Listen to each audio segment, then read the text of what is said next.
Okay, and back. Got some food, and hopefully, yeah, you can see here. Finished this up in 2 hours 30 last time. Hopefully, can finish this up in one session here.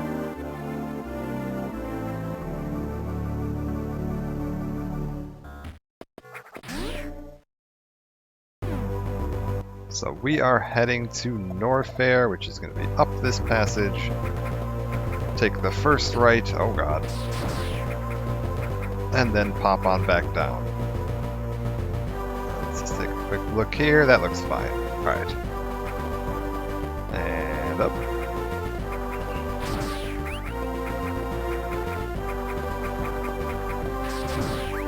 And up here. Yes.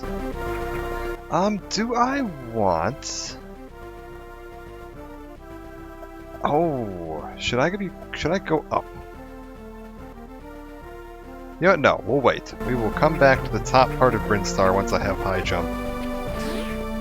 I think there'll be a pretty good opportunity to do that after defeating Kraid. Sorry, after Ridley.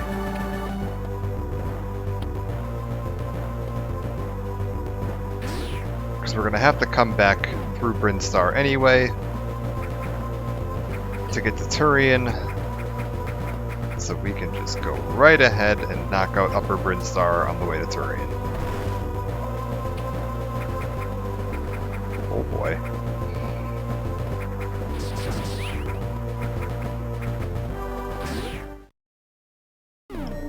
Back on down into Norfair, this time with some more upgrades.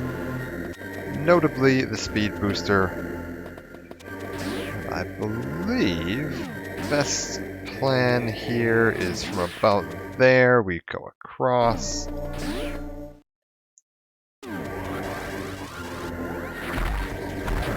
Yeah, there we go.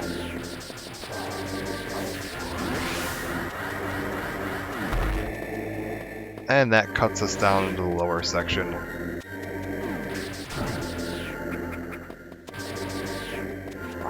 I don't remember this terribly well.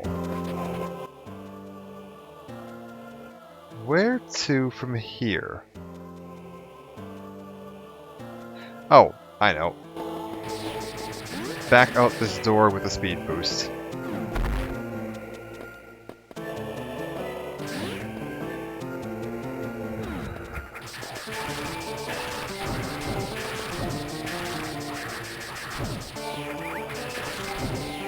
There we go.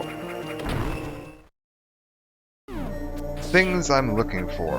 Oh, high jump. That's nice. Super missiles, Varia suit.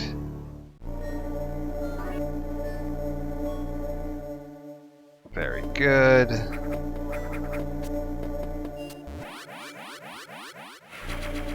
And technically power bombs. There were some areas up in Shizodia that we could get into with power bombs. Oh god. Well. Speaking of Varia suit, that is one of the rooms we'll need that for.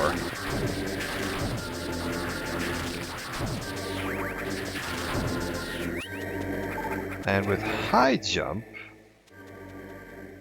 Oh, where do I want to get to next? Okay, high jump. I said high jump. There we go. Will get us around the side here, and down on in. Ah, we can't get through here yet, because there's a big old bug boy in the way.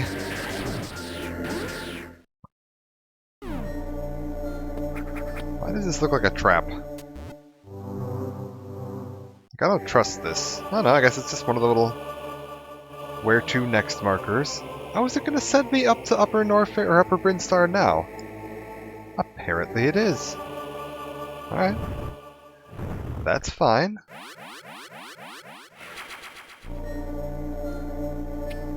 I was going to hit that on the way to Turian, but we can do it now.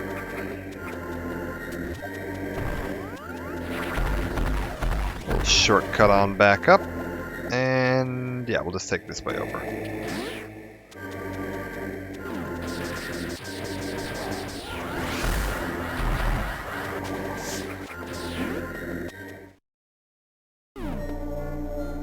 Drop a quick save.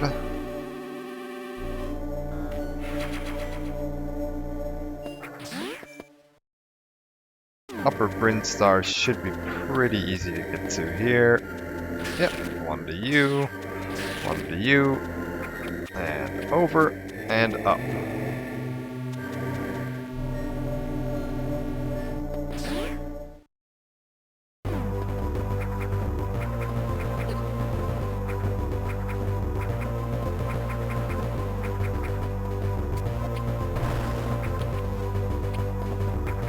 Back across all of this. Oh god.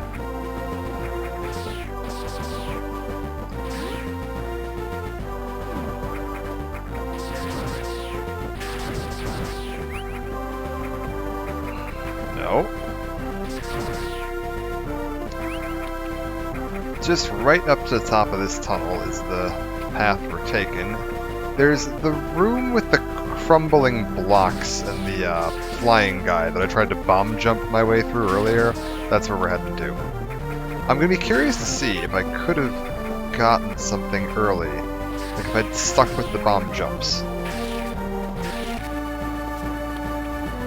If that would have led to anything, or if that was just a dead end.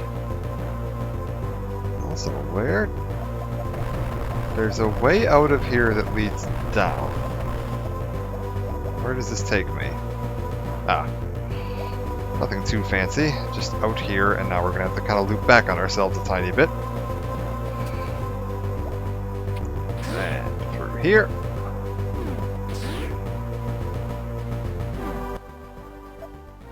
So we're taking a right at the top of this path. Ow.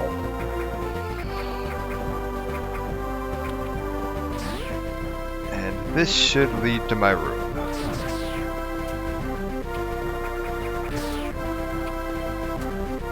Oh. I remember this now. We go up here. Through this, probably takes a hit of damage in there somewhere. Oh, maybe not.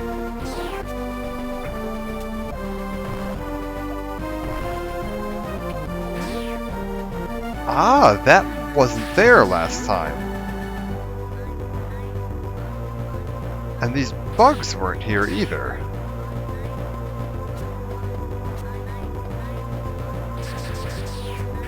This is interesting.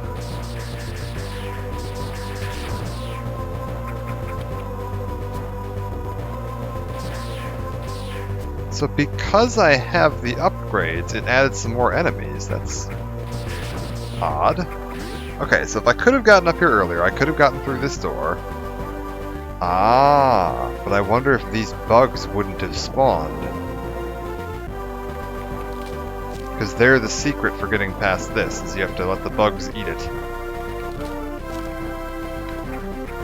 But when they get onto you, they do damage and slow you down. Okay.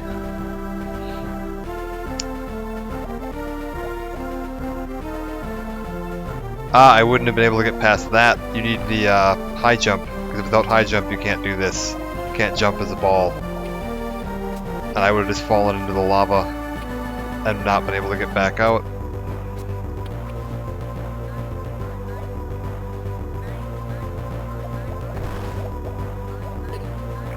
Alright, let him onto here. So yeah, we wouldn't have been able to get through anyway, even if I'd gotten up there. Oh. Well, that would have been very nice, though. I'll have to see if there's like a speed run tactic once you get up here early. That's our first suit upgrade, so now we are immune to the heat rooms. Morning, Pots, how's it going? And take less damage from all enemies. So now it's going to be back down to... Come on. There we go. Back down to... Oh, do I have to... Oh wait, am I just immune to lava now? Yeah, okay, we're just immune to lava now. We can just head straight on into here. And I see an energy tank. There it is. Oh god, I wonder if you could try to get this without the Various suit. That would be a nightmare.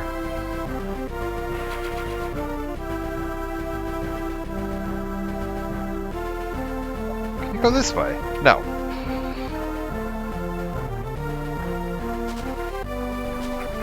There we go.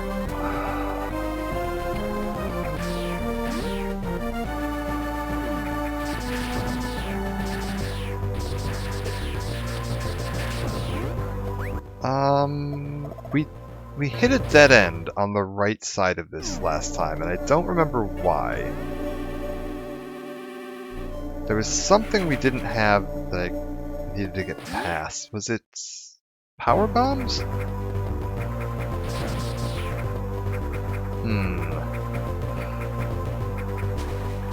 Oh, no, I didn't have the ledge grab.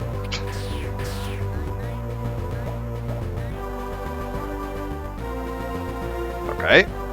Try this again. Shoot that. Get all the little bug boys on me.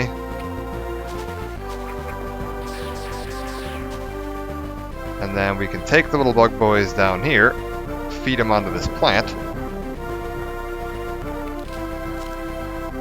Yeah! Yeah. Morph Ball. It's one of the earliest. So, fun story with Morph Ball. When they were designing the original Metroid, it was 1986, they were working on an NES, and they designed this character that had this big, robotic power suit. And they were trying to come up with upgrades and ways they could limit your travel through the level, so they could give you unlocks that would, let you progress farther through the level. One of the ideas they had was having, single block tall, I just pointed at the screen like anyone could see that, single block tall passageways that you wouldn't be able to fit in when you were standing. And they were going to have an upgrade that would let you, get into that. And originally the idea was it was just going to let you, go down into all fours and you'd scurry through it, because the original design for this character is that it was a robot. But then they were sitting there and they're like, well, I don't know how to animate a robot crawling on all fours on an NES with the limited color palette and everything. Because once you get it down on all fours, it's going to look like a blurry mess. And you're not going to be able to see what it is. And so somebody came up with the idea of the Morph Ball. And you just have them turn into a little ball, roll around like that, and it stuck.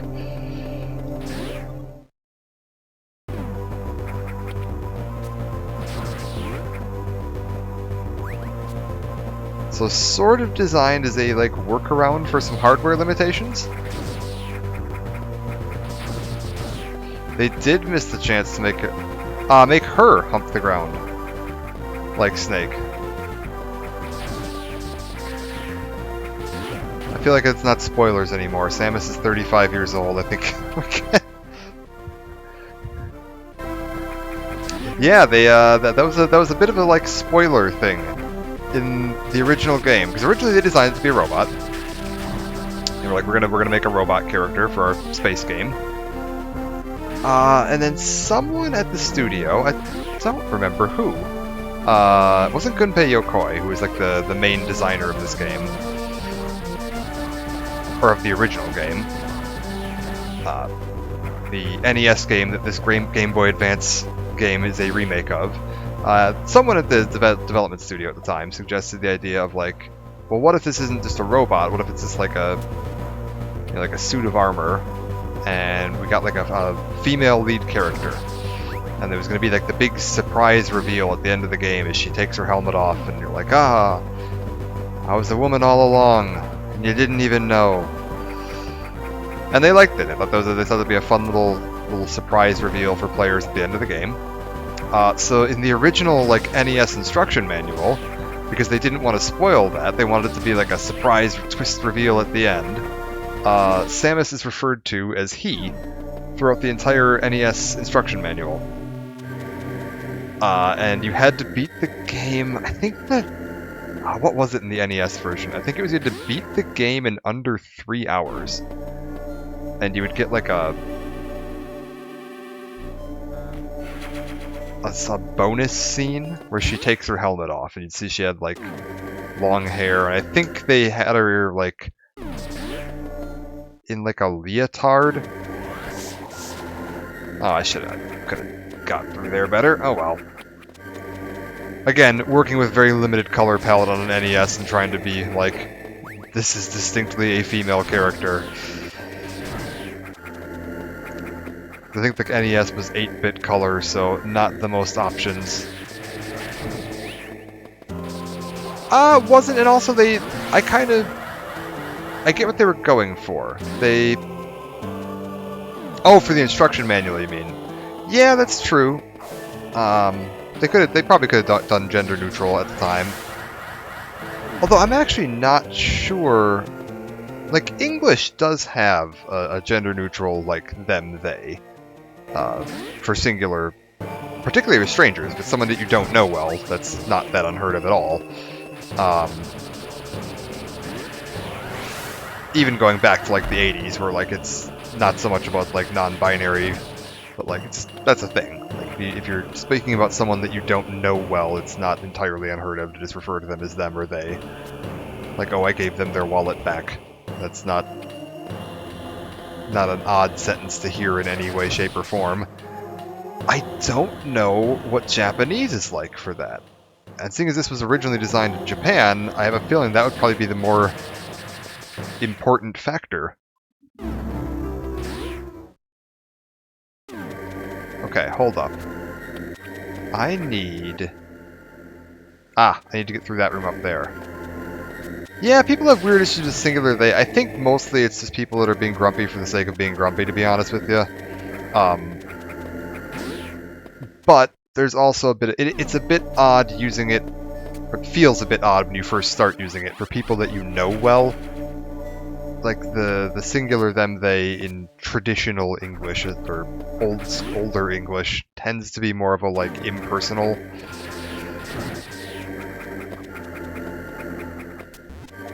So like I get some of the hang-ups. It's mostly just because people are insensitive pricks, but I do get some of the hang-up.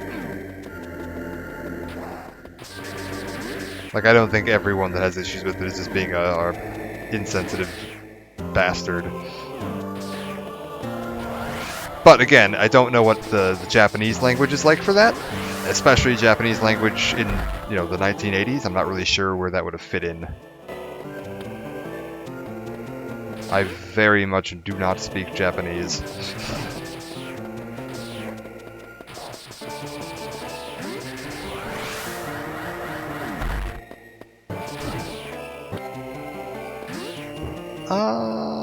Yeah, we'll go this way. And then I gotta go through the heat room.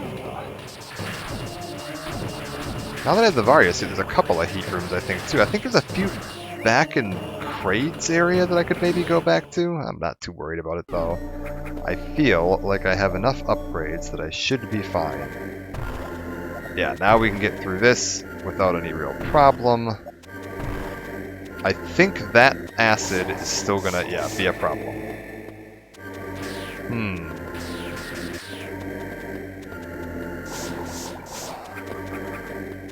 Okay. I don't know if that's how I was intended to do that, but it worked. What is this? Oh! Yeah, no, I was totally supposed to, like, find my way through that.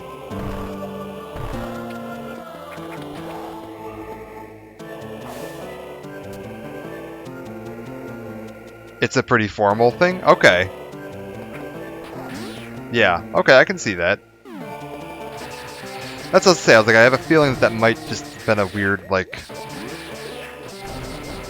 it would have probably made a lot of sense to do in the English textbook. Like, I don't think you referring to a robot as they would have stood out in English. But, again, with Japanese, I don't know. Japanese has a lot of different rules when it comes to grammar, and particularly, like, what's considered polite.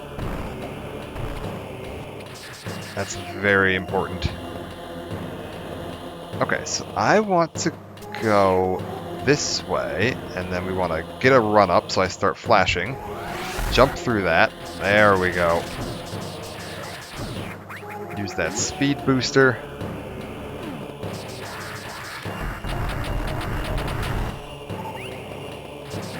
I love the the backgrounds in this game, by the way. So this is a remake of the NES game. The NES game just had black backgrounds. Everything was all black.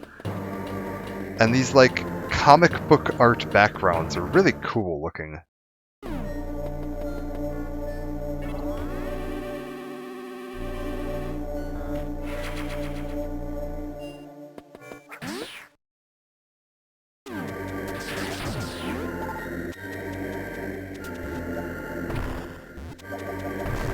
Okay, so there is a way down there.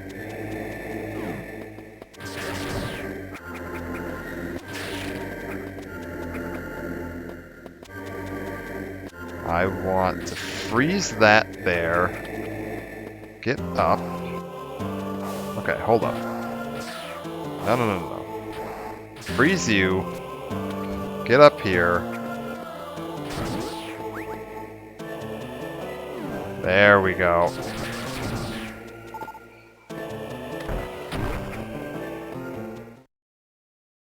Hey, the map room. This'll help. What are we looking at? Okay, I see the way down to Ridley. And it looks like we're getting pretty close to it.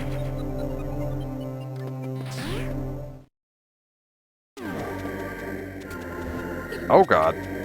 Okay, so there's a secret path there. That's actually probably the way down to Ridley. Or maybe not. Let's go take a quick look down this hallway, because this looks like it might be a dead end. Oh no, right before I got the speed boost. Ah. So this is where that other room would have led me to. If I'd fallen down that hole there. And that green door, I need a super missile to open, but I don't have those yet. Alright.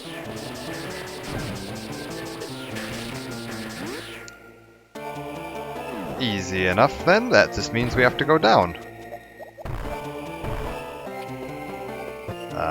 Watch out for them.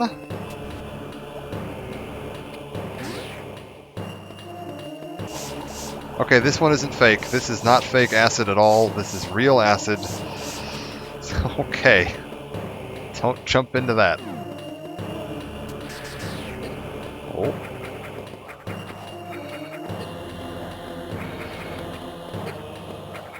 I don't care for this room at all. Okay, there we go.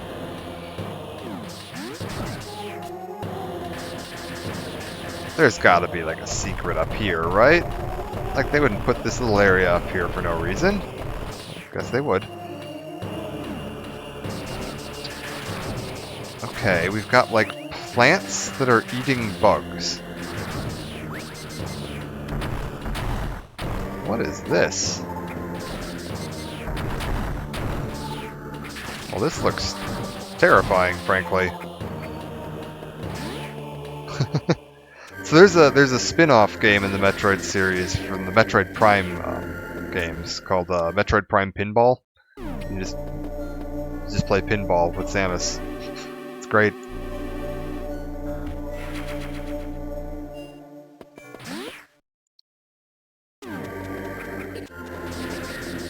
It's very much not canon. Or I would absolutely be playing it, but it has literally nothing to do with any kind of plot. Oh, well that's annoying.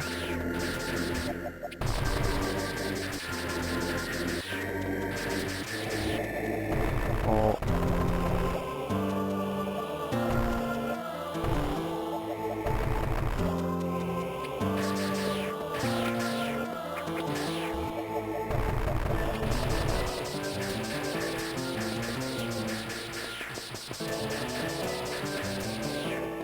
Huh. Okay, I can't get through that yet. New plan. Turn around, back into here. I think... Yeah, this is gonna be a trick.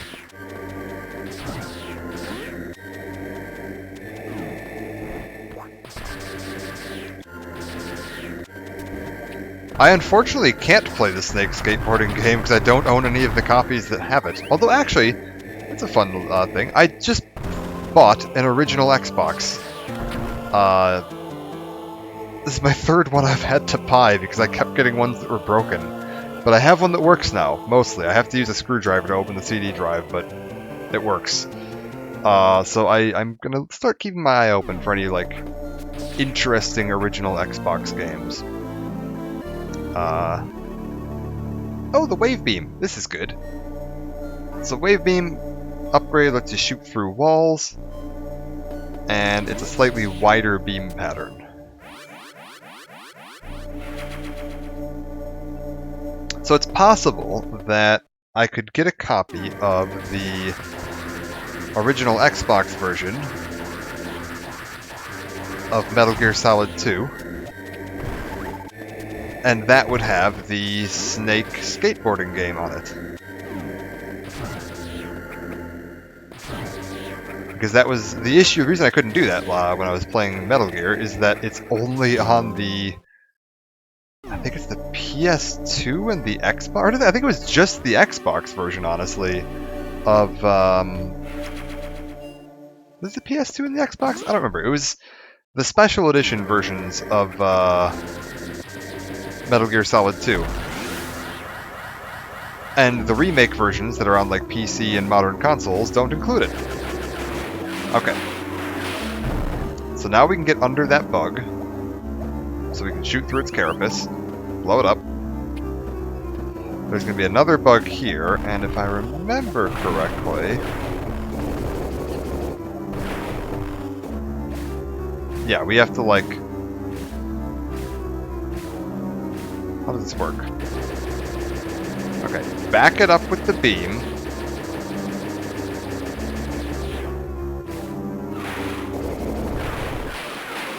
And then get it to run at us, and then we can do that. And then... I think, now that we've done that, there's like a... oh, no. Now that we've done that, it's out of the way, which lets me build up enough speed to break that.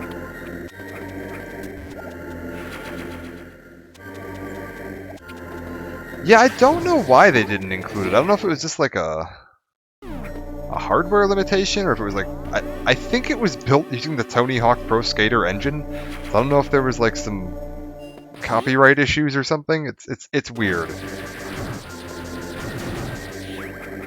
But I should be able to get a hold of it now. Okay. Oh, these plants are getting weird.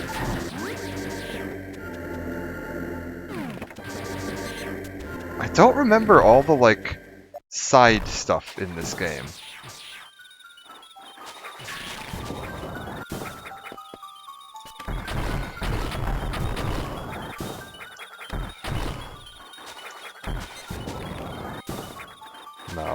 No, I don't like this.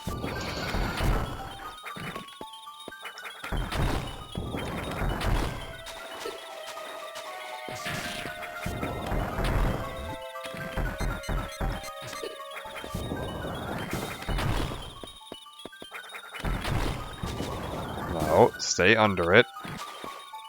So I think I need to break the tendrils there.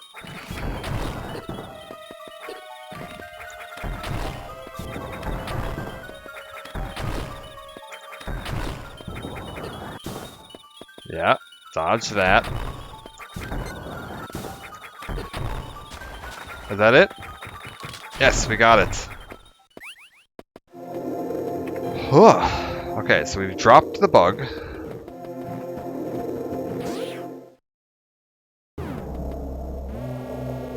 This will let us get down to Ridley. Speaking of Ridley...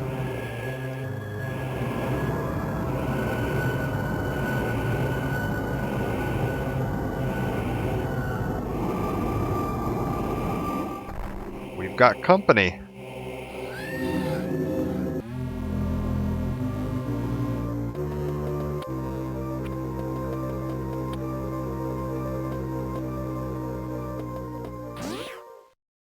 Head into the save room here.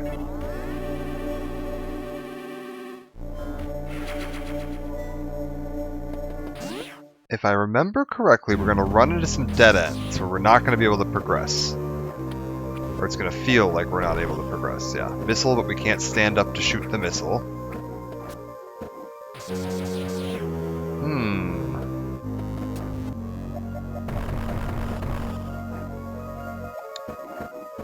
Our bug seems to have slid down a little lower.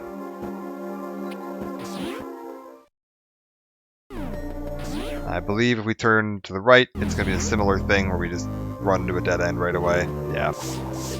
Basically nothing. Oh my lord. Samus, get out of there.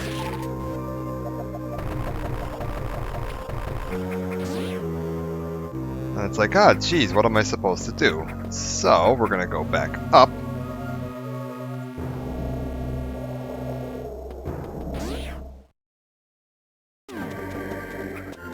Now, our bug is gone. And here's where we saw it just before, but it's missing.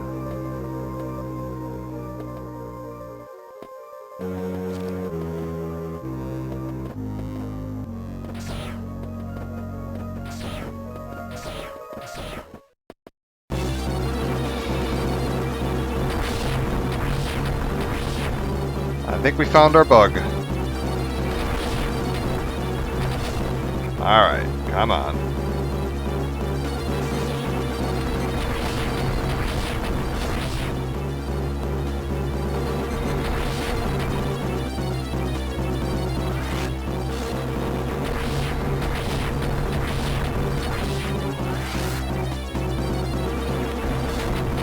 Oh lord, this is getting very fast.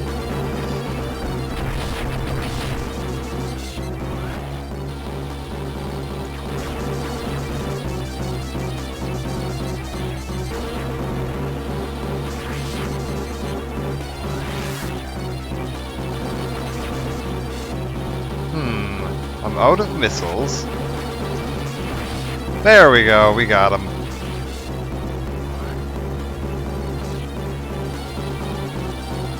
I think. Okay, yeah, we got him. And there's our super missiles.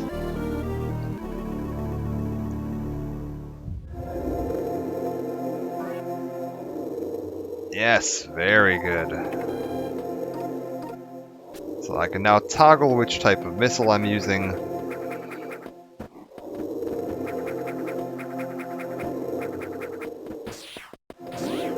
And with that,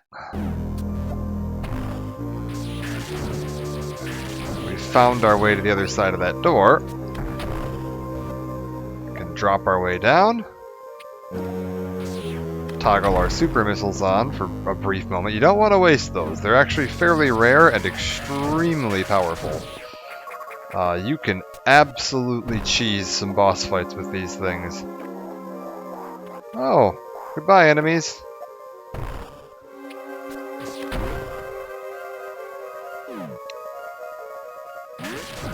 Okay, hold up. Yep. Hidden breakaway section of flooring there. I was like, I remember some of the tricks in this game. Normally you'd run at that, fall through the floor, and have to fight your way out of a really annoying area beneath that. Oh my god, what is this? What have I unleashed?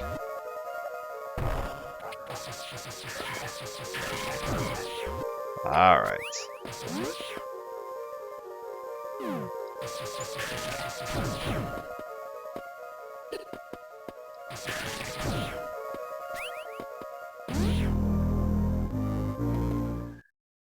Save room. Perfect.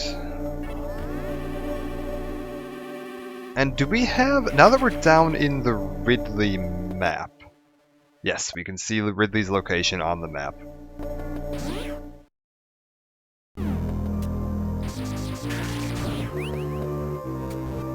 He's not even all that far away. Granted, I think we have to do quite a bit more exploring before we actually get to him, but,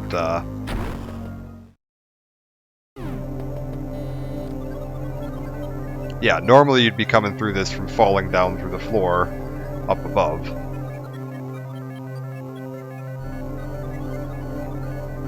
Okay.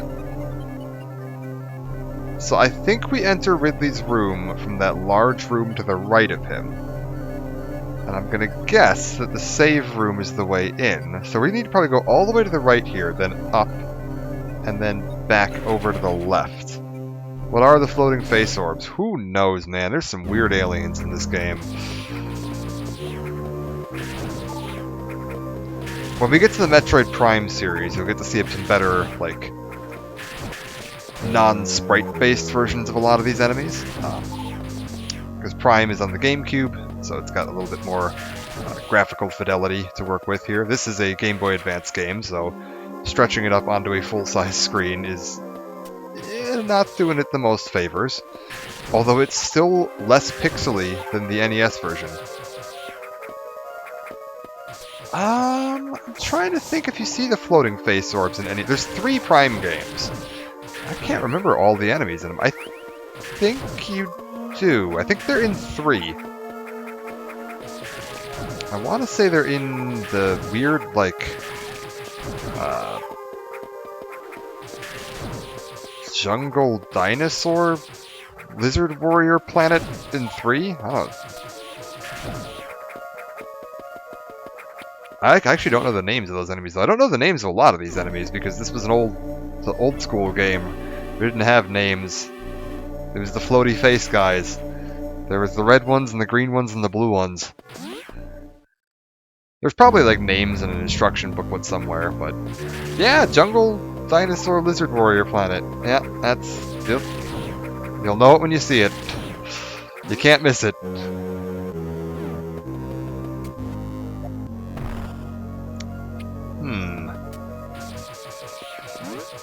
This is suspicious. This is very suspicious. Hold up. Where's the secret? What's the trick?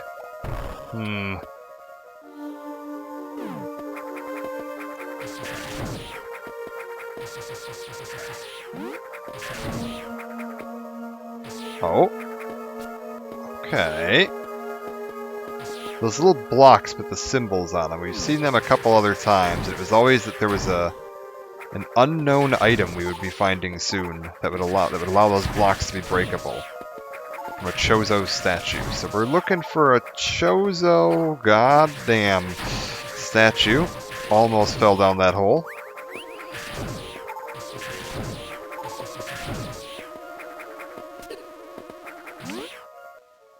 I have a feeling that falling down there would lead to something cool. We'll get it on the way back, though.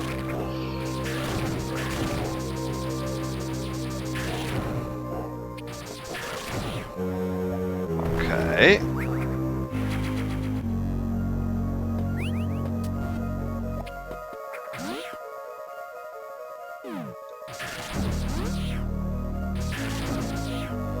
Huh. Ah, crap. Should have known that was going to happen.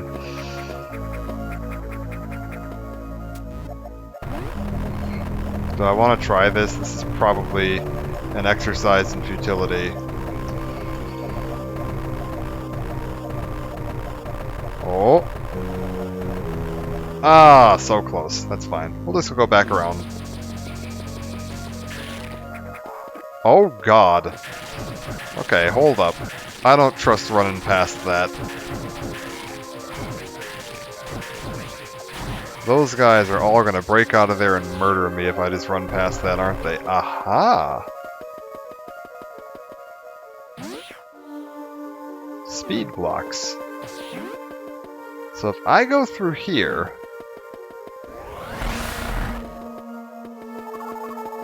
Nice.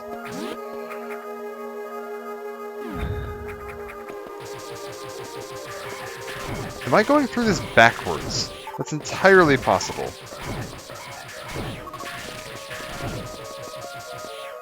Okay, there's a hidden item right around here somewhere. If you look on the map in the upper right, you see that circle. That is a sign that somewhere in the immediately surrounding area there is a hidden item.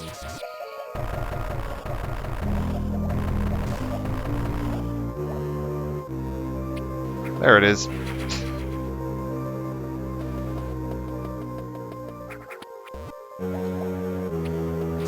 Aha, we found our way back around to that. Okay. I'll take an energy tank, that's quite good. And now we just need to... I'm gonna try to avoid shooting out these little floor things here.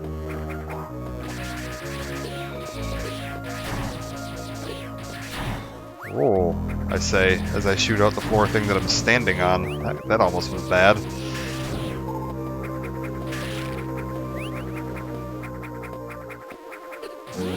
Alright, what did we screw up here last time? Forget about them dudes.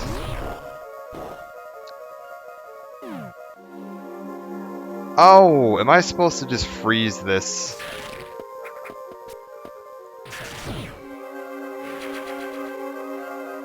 Probably. There we go.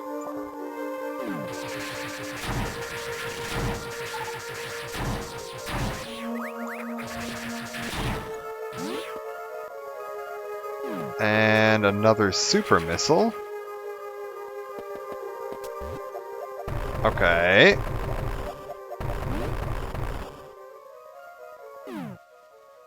Ah, we need to go down. We actually could have made it to Kraid there, I just went the wrong way.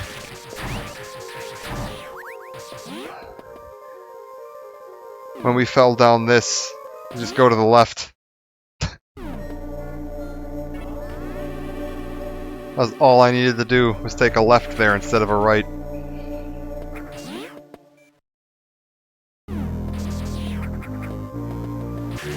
What a fool I've been. Oh god. Hey now.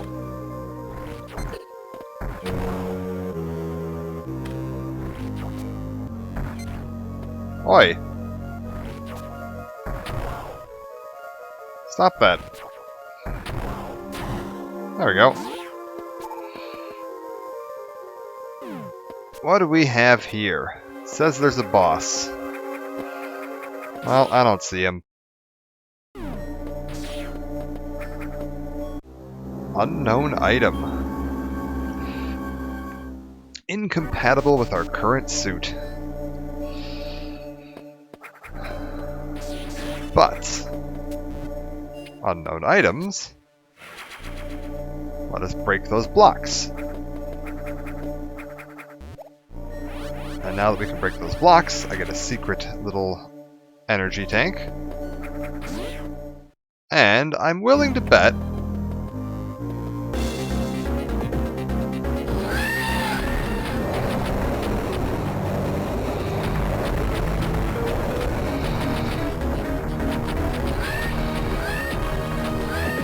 no, let me go.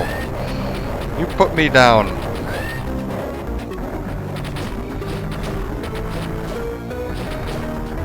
Is he done? Oh my god. That was a joke.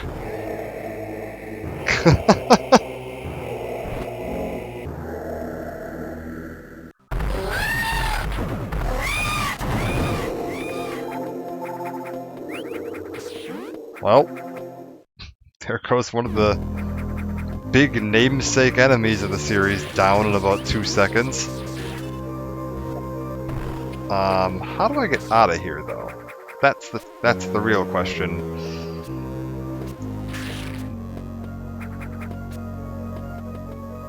Ah, like that. Okay.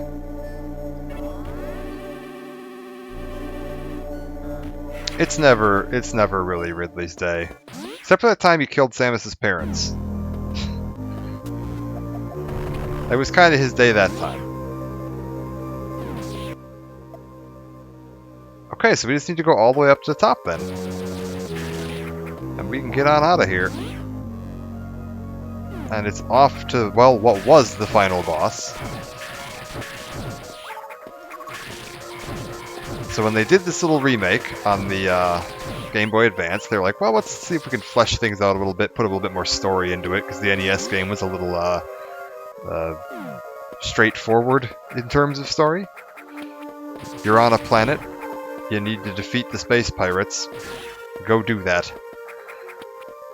So they give you a little bit more of the like a cutscene to seeing Ridley approaching the planet and everything, and there's a little bit of a bonus section at the end. So they added in some extra content. Also partly because, you know, 3-hour-long games aren't really cutting it anymore. The original game was one of those games that was so unbelievably hard that you would just be replaying it endlessly, because that's how games worked back in the day. You got your money's worth by just playing it 50 times, because you'd die constantly. Oh god.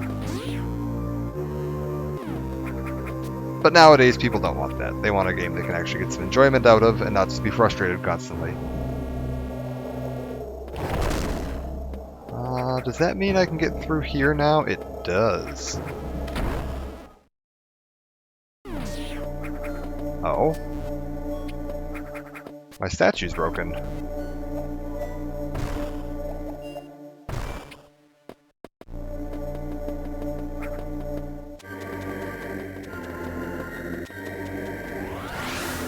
Where are we heading?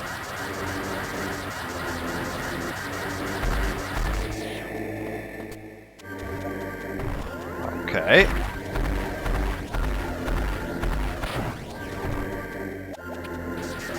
Into a little secret area over here.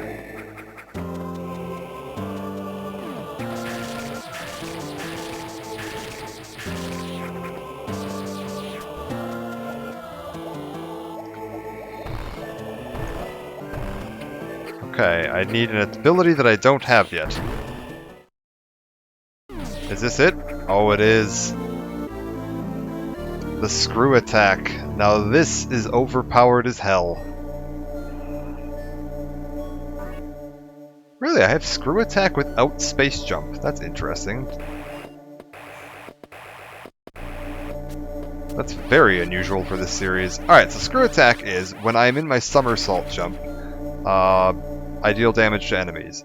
But, like, not a tiny bit of damage. Like, it'll instantly kill pretty much any normal enemy in the game. Even enemies that you can't kill any other way. Like these. And it'll also break blocks that have that little, like, pinwheel symbol on them. So it's real overpowered.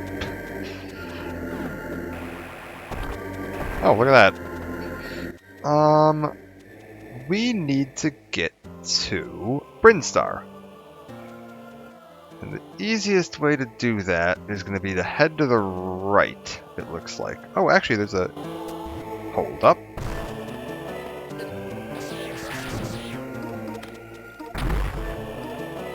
We have an area we haven't been to yet.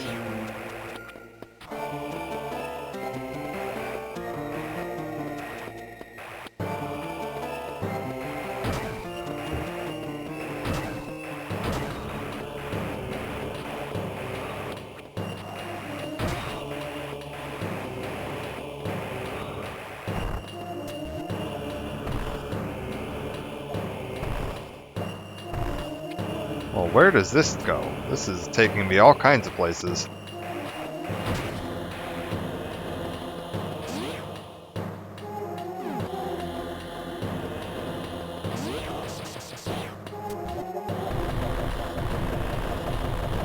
Aha! There's a secret hole in the floor that leads down to here.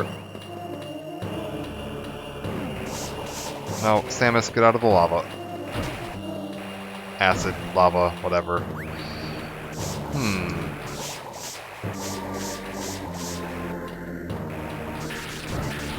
Oh, wait, I see how you have to do this. Alright, hold up. Okay, this is gonna be a little tricky. Oh, that's gonna be a lot tricky. Okay, hold up. Hold up.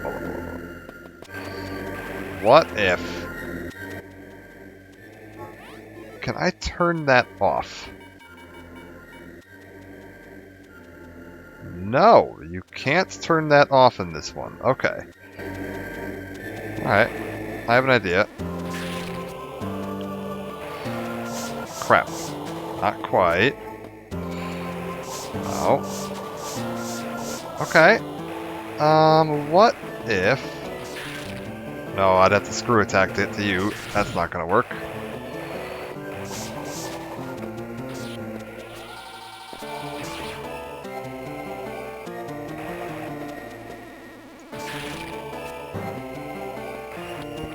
There we go.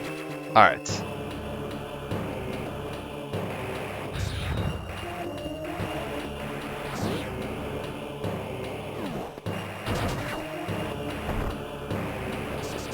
Where are we? How do I get back out of here?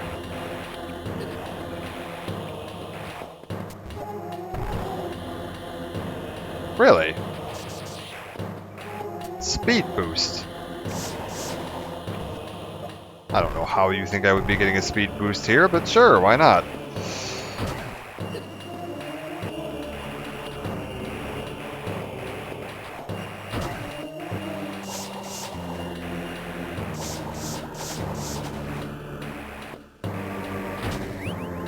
Okay, this was a little more of a pain in the ass on the way back out.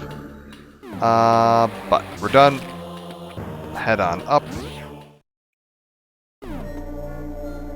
We need to get back up to the surface of Brinstar, northwestern corner. That'll lead to the statues of Kraid. Oh my... Wait a minute. Hold up. Why was I being an idiot? I have the screw attack. Just do that.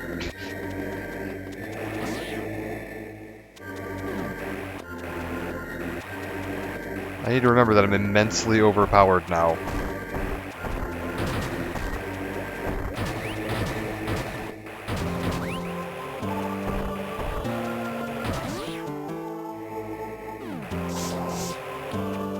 Oh.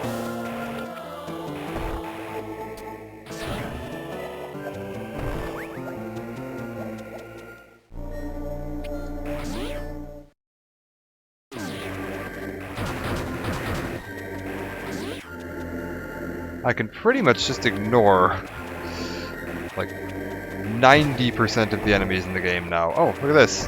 Oh, look at that little hidden screw attack area. Can shortcut my way. Oh, and there's a door at the end of this hallway that you need a super missile to open. Let's go see what's behind that.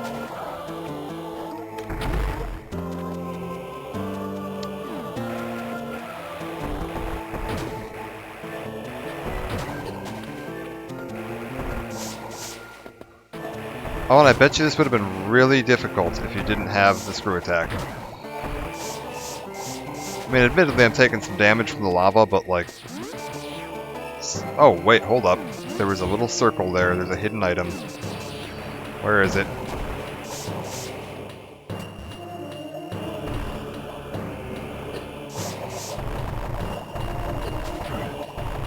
It's somewhere in this general area.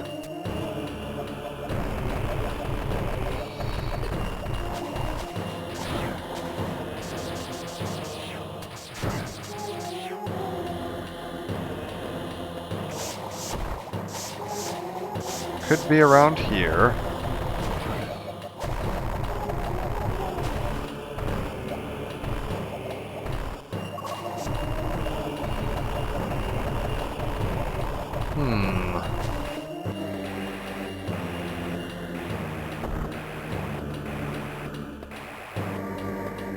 Well, I have no idea where it is. Ah, there it is. Easy peasy. More missiles for me. Okay, we need to be a little careful there. Oh, I know what I need. I'm not going to be able to do this just yet. I need these... Well... Do I need the spin jump?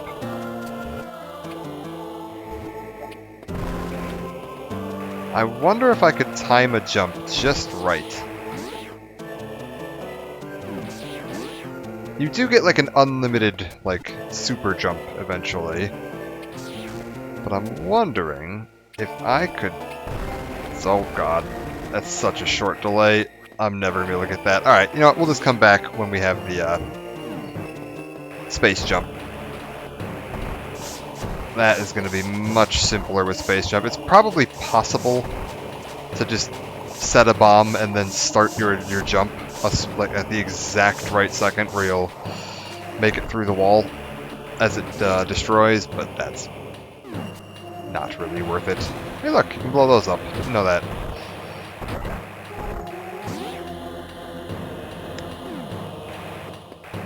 There's a lot of stuff in these games that you can do, like, out of intended sequence, really. Oh. Oh.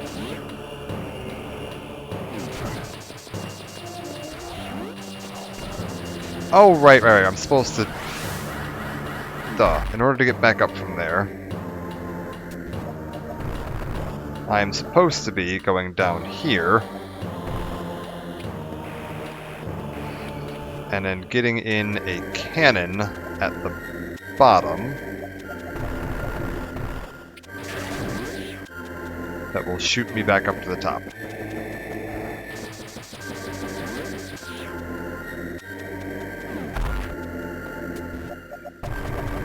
Am I wrong? Oh no, I hope I'm not wrong.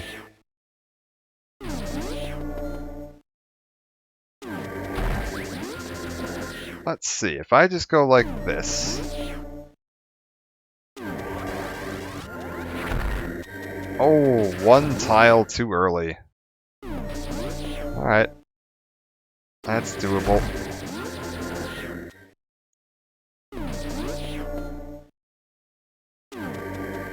Oh, I missed my stupid thing. Alright, also we're gonna save here, just because that'll give me some health, hopefully. Is this one of the nice save rooms? It's not. It's not one of the nice save rooms. Oh well. Like, I'm getting a little... I want to say low on the old health, but...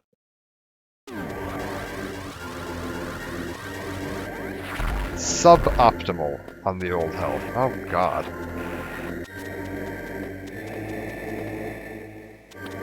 Okay, hold up.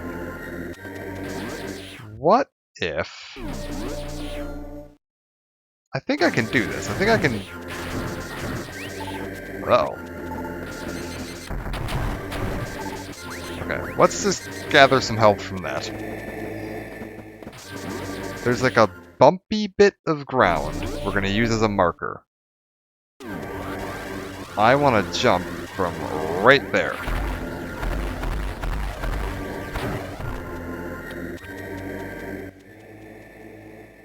Perfect.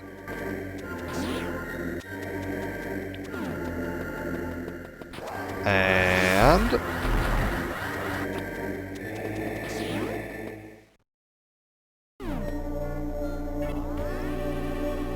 pop another save. We need to go up the elevator at the top of this, which should take me to Brinstar.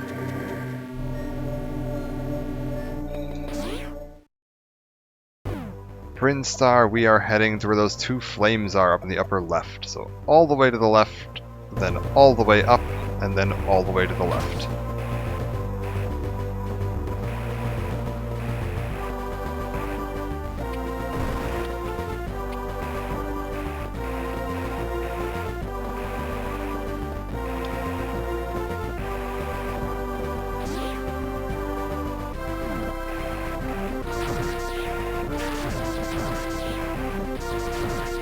I am going to try to be a little careful here, just because of the state of my health. Is it the little Chozo statues that will restore my weapon and health? Maybe that's what it is. I should look for a Chozo statue.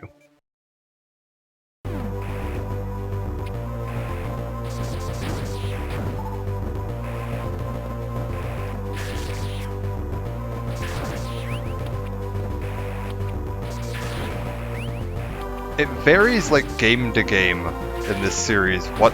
Oh god. Right, screw attack. What does what?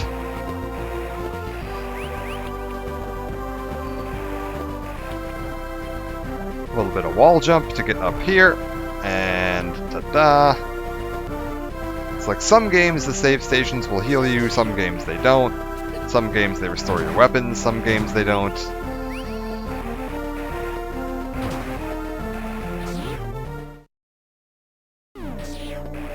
This guy should do it though, right? Yeah, there we go. Full weapons, full health.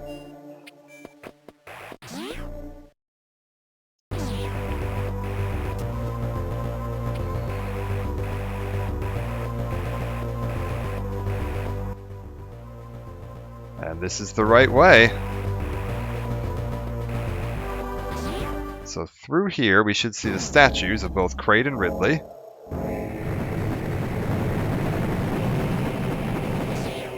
Opening up the way forward. Into Turian.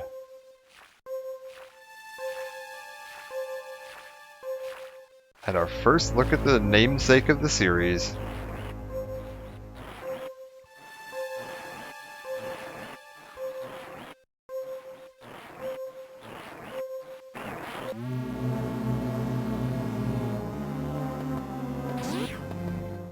The alien bioweapon, the Metroid.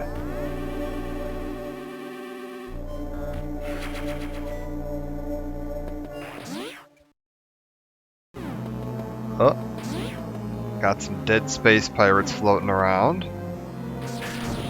We got the walls shooting donuts at us.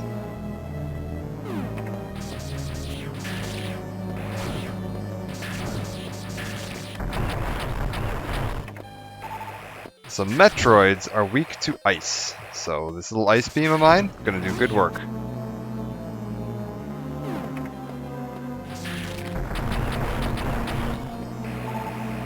They recover quickly though. So gotta be a little careful.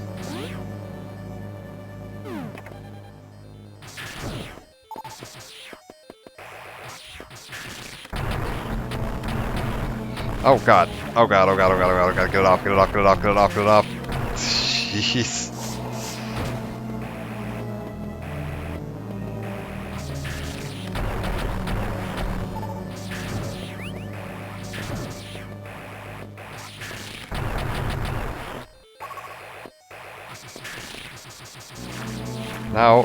Now, you get off of me.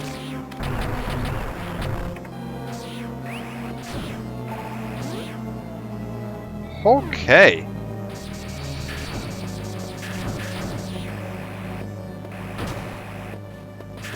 Oh, this is dangerous. Ow, ow, ow, ow. Get off of me. Oh boy. I see you up there.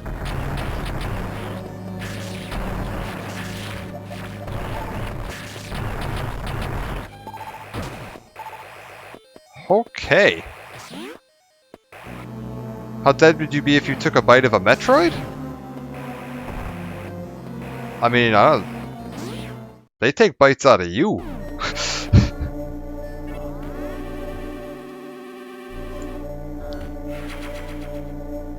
They're like face huggers. They're terrifying.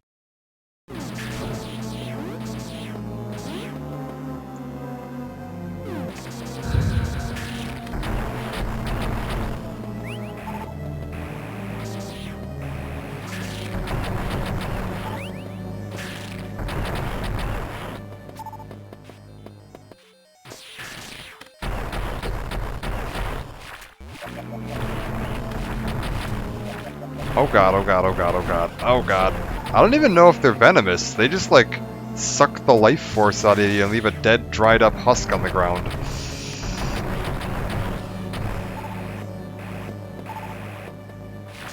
Oh god.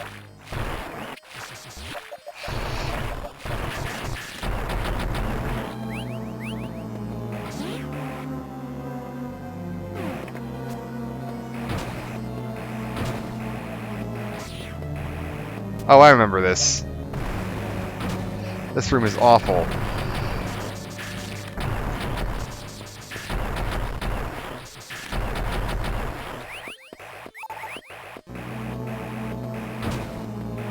Okay. Nope, there's still more down here. There they are. Oh, get off of me. Oh, God.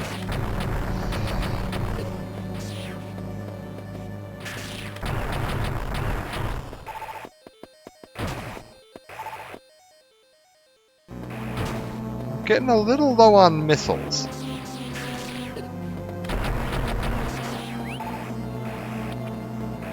Which is a little concerning, seeing as that's the only way to damage those Metroids. So, gotta be a little careful here. What was my missile capacity up to? 120-ish, something like that? I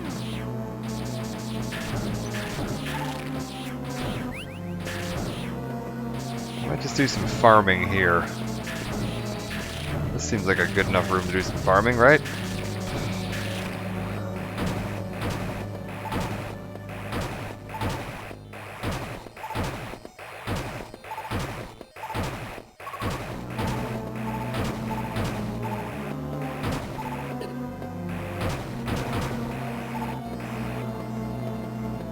We'll just hop around here for a minute until we've got some missiles and some help.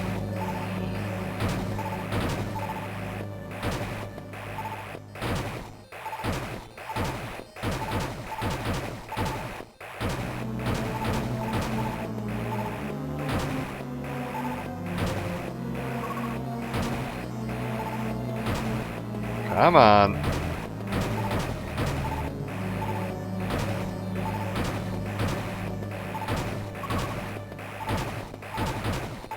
Once we cap out, I will probably go back into that previous room. There's a save point there. I think that's it. Alright. So we'll drop a fresh save where I have max health, currently max missiles and super missiles. And I believe we're coming up on the end of the game here.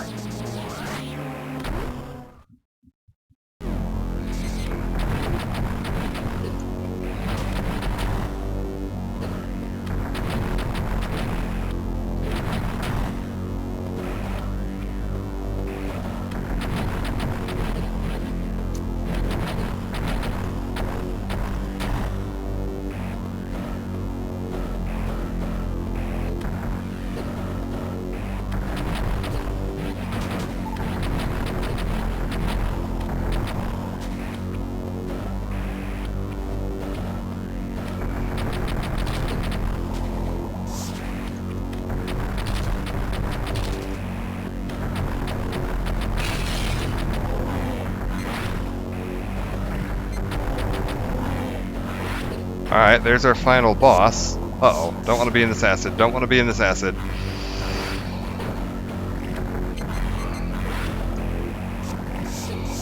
Don't want to be in this acid.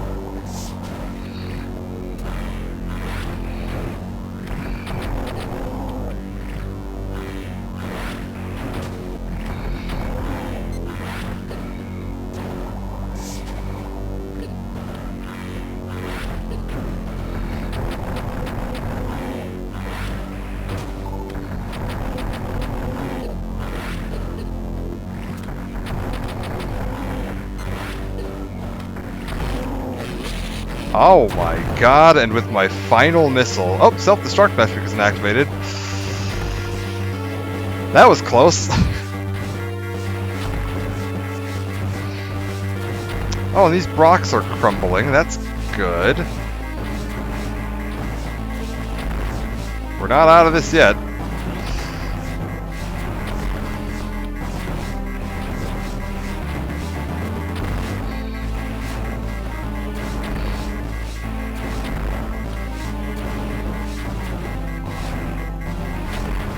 Oh god, this is really difficult. And...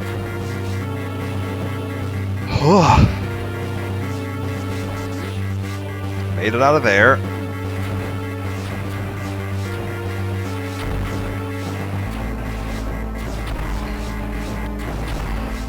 God. Get me out of this. Let's go. Wait a minute, there is something down there. What's down there? Hold up, this is not the right time to be looking at this, but like, oh, it's blocked off. Okay, that's good. Just waste some more time. It's fine. Hey look, my ship. Let's leave. And that's the end of the original game.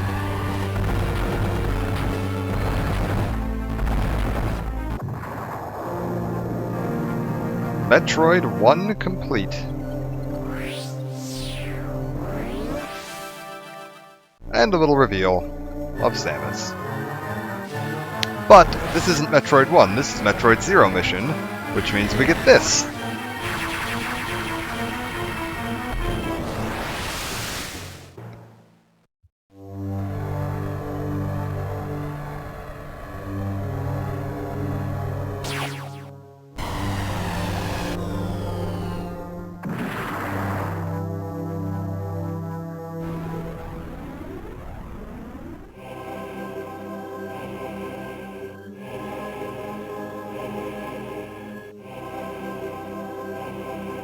Timing of my escape couldn't have been worse. I was attacked by space pirates and left nearly defenseless. Stripped of my power suit, all I had for protection was my rather useless emergency pistol. Infiltrating the pirate mothership, so armed, may have been foolish, but I had no choice. Could I survive long enough to escape?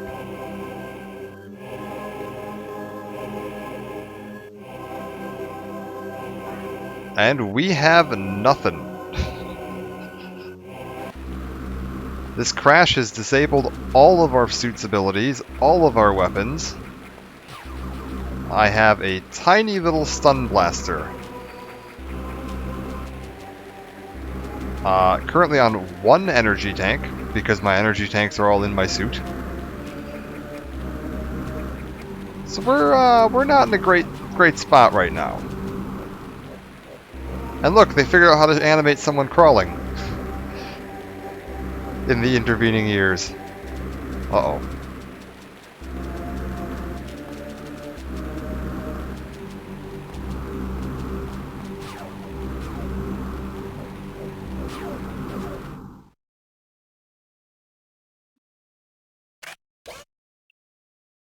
And someone's watching us.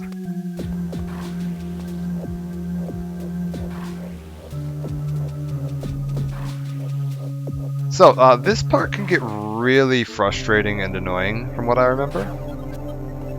It's not terribly long, though. I say as a giant map unveils itself, but no, we need to get through this area. This is an entirely new addition to the Game Boy Advance version of Metroid.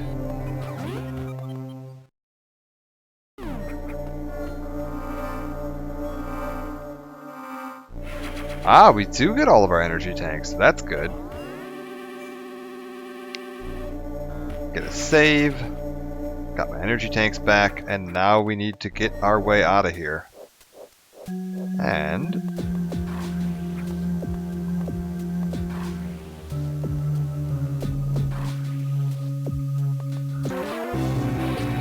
that's a problem.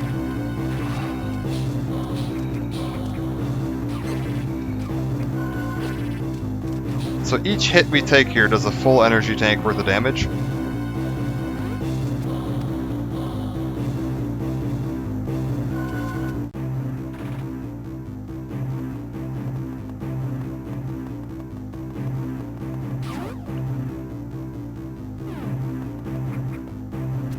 And if we get spotted, it locks down a bunch of the doors.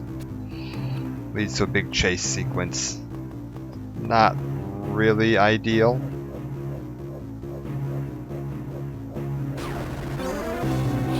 Yeah, like that. That's not really ideal. You don't want that. My gun is basically useless.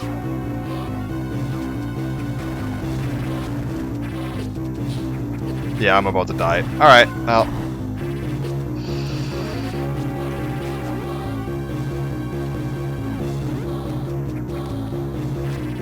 Yep, alright. That's fine. This is a lot of like this is Metal Gear Solid Metroid Edition, and it wasn't really built for this. So we'll see what we can do.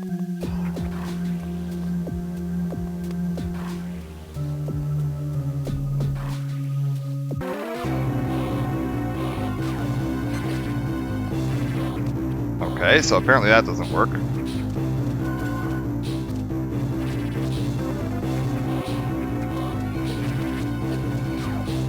Ah, this is really annoying. Cool. Let's just, I'm just gonna let him kill me and we'll start that over.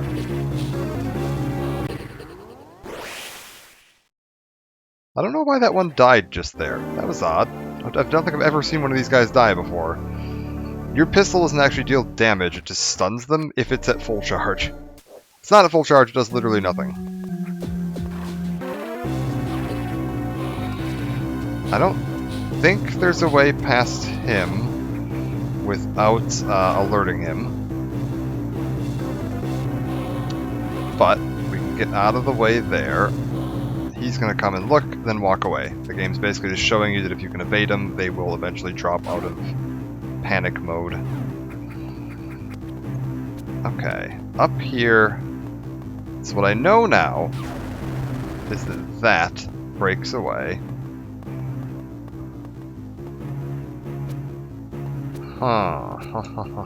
What do we do about this? Okay, I'm gonna have to trigger this. There was an enemy ahead of me to the right.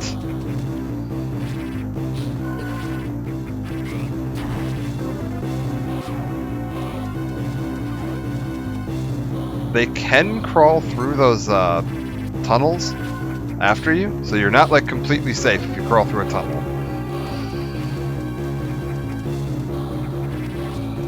Oh boy. Alright. I think he's too dumb to jump over this. Yes, okay.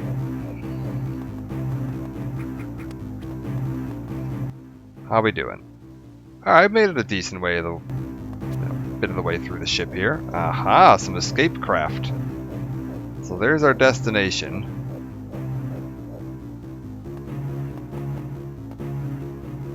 And a save room. Let's go ahead and drop a save.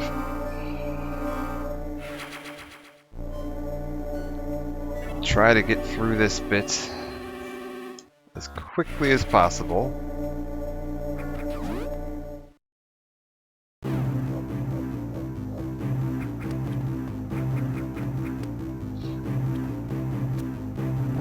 Don't have any way of opening red doors just yet.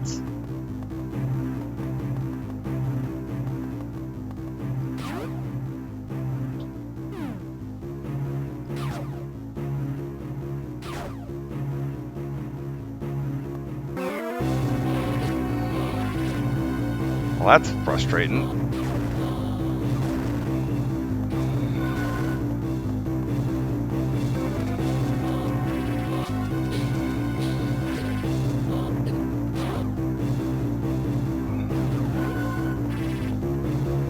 Oh. Is that going to be enough to get me out of this? Yes. Alright. Okay, stay out of the searchlights. Gotcha.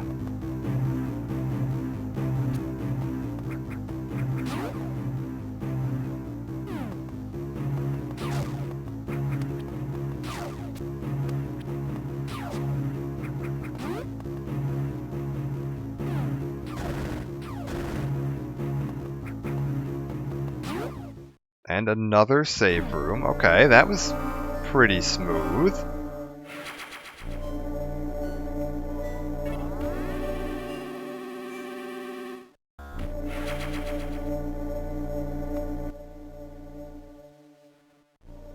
About halfway done with this area, right? Because some of it's optional, you don't need to do all of it.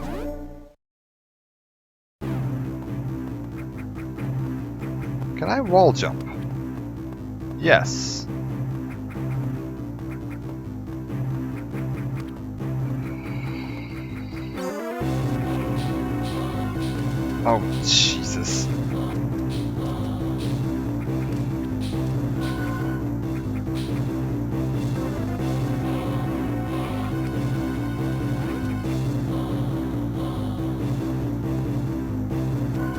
Okay.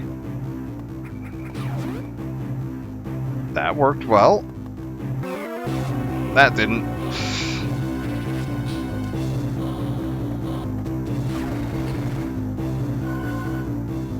Huh.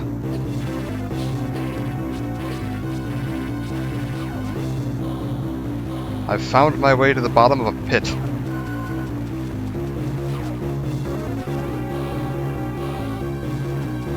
The Chozo ruins. Good God, get me out of here.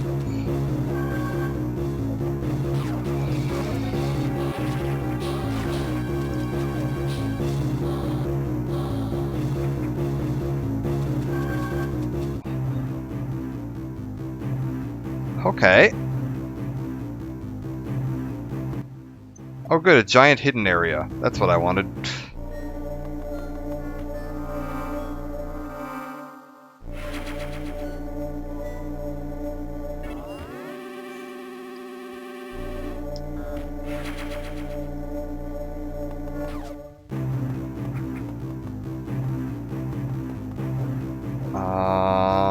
Don't touch searchlight. No. We don't want to touch the searchlights. No. No. You go away.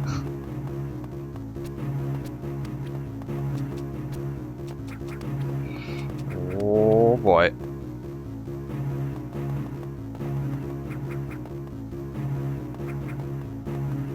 Okay.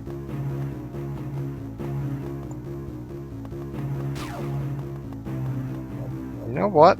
I don't want to fire my gun, because I don't know if firing your gun makes noise that they can hear. So we're gonna try to do this a little quietly. I can't help but notice we don't have any, the beams aren't on. Which feels good. That doesn't. That feels bad. Okay. Samus, stay low.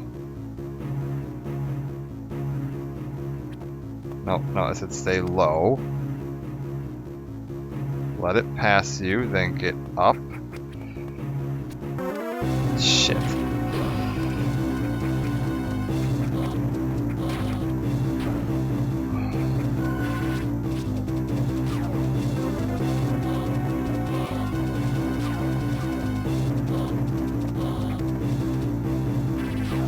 This way, and here.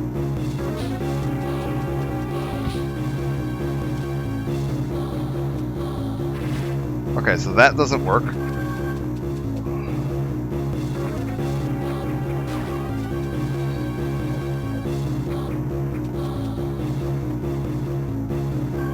This works. Okay. How did I take 17 points of damage at some point? What?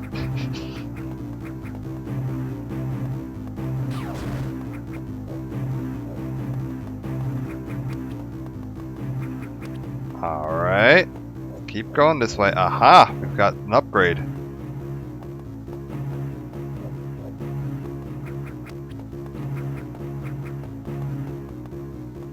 Oh no, where did our upgrade go? There it is. We just gotta catch him. How do I do this? It's gonna be a down.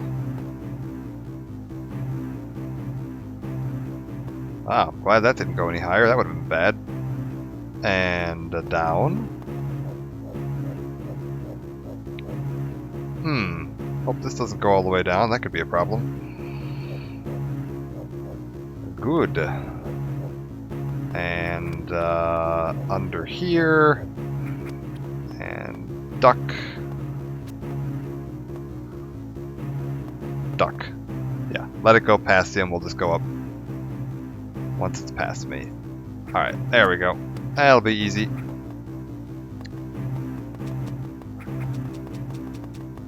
Oh my god, how have they not seen me? Well, couldn't have lasted forever.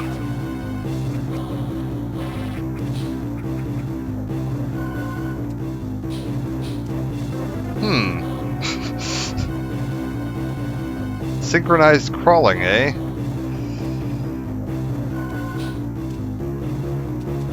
Oh wait, this is the problem. No. Crap, crap, crap, crap.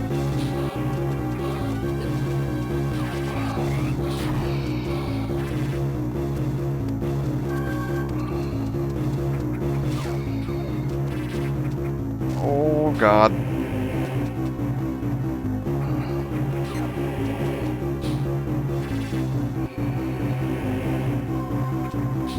I need to lose them. Like, I have to lose them.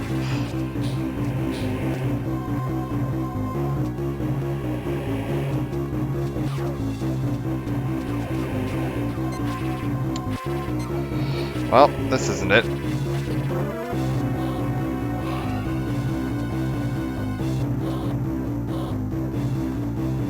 How do I do this?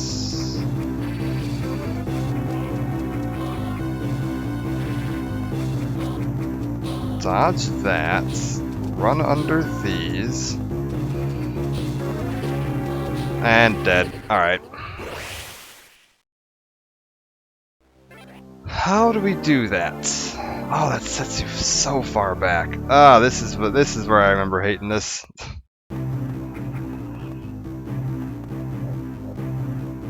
Yeah, this is great.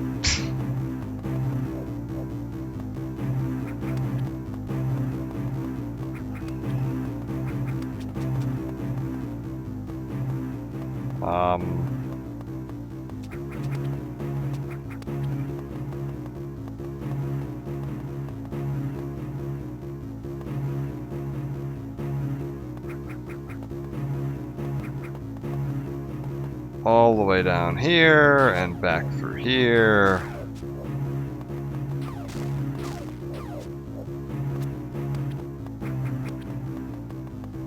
And back through here. What is this? Oh, cool. That's wonderful.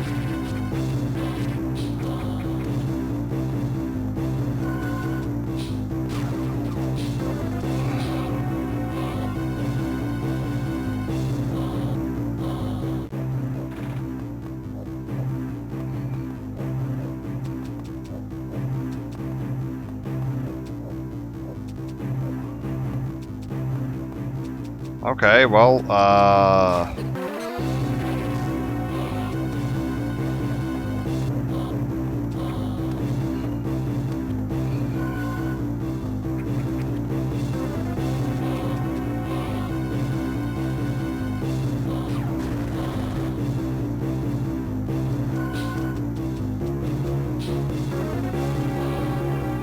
is this gonna count?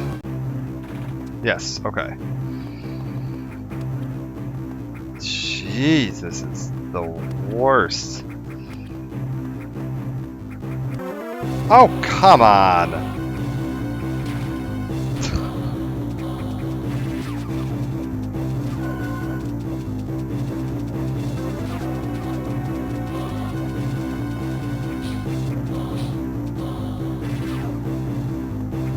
Up into there and down. Let it run past. Pop out there, we jump this way, up under here, around, and down into there.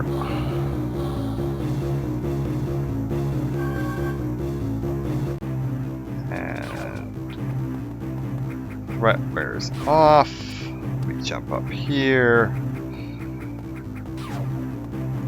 This just isn't fun. Alright, there was a reset back there.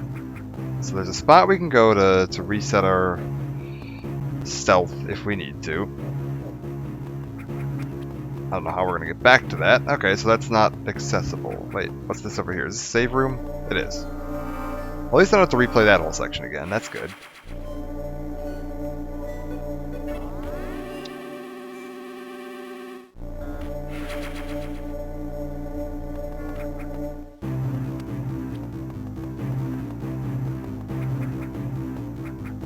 I like the like narrative thing they're gonna do here, where it's like, okay, you're like trapped and without your suit, and they're about to introduce a neat little concept for like Metroid lore. But gameplay-wise, this is one of my least favorite parts in a 2D Metroid game. This just doesn't play like a Metroid game. It plays like a bad Metal Gear Solid game.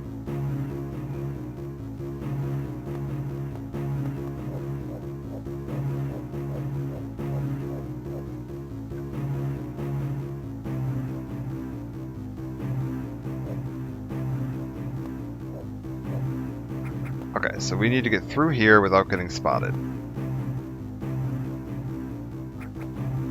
Yeah, let it come back down.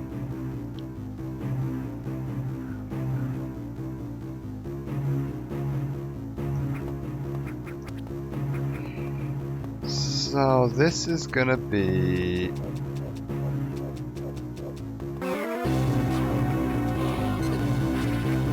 Yeah.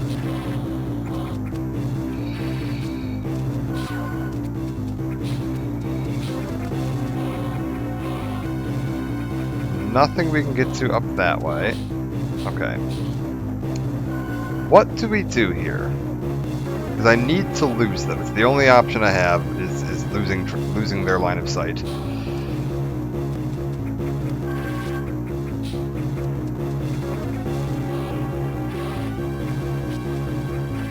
Ow. Alright, cool.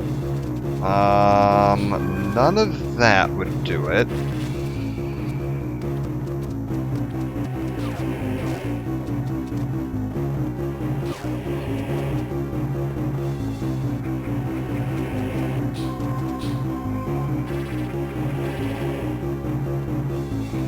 I like, oh no, that doesn't work. Okay.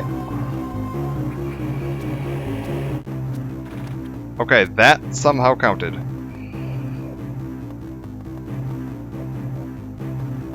Alright. So now this barrier's down. We can get through here. Thank God I never have to do that again.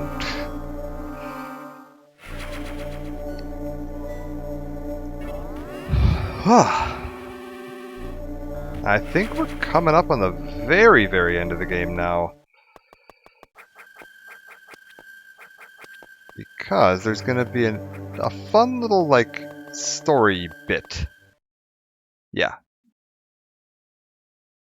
The ancient bird people, the Chozo, and a big giant mural of their sacred chosen warrior.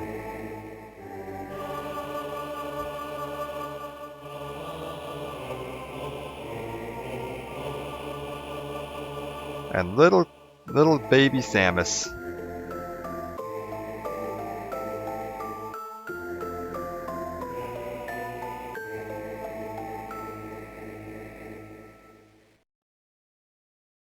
This got a bit of a hint back to the very, very early days of Metroid, like, story, when they had comics, the Nintendo comics back in the 1980s, and that Samus was... her parents were killed by space pirates.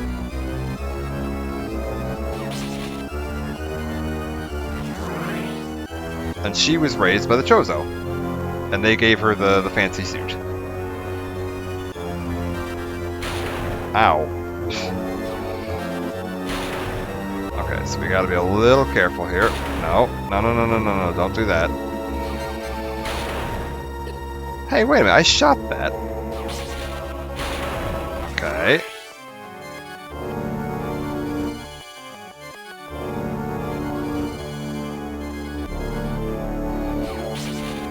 Alright, one more hit and we're good. Okay, it's gonna be very short windows now. And that lightning, okay. Gotta travel along the floor, we got it.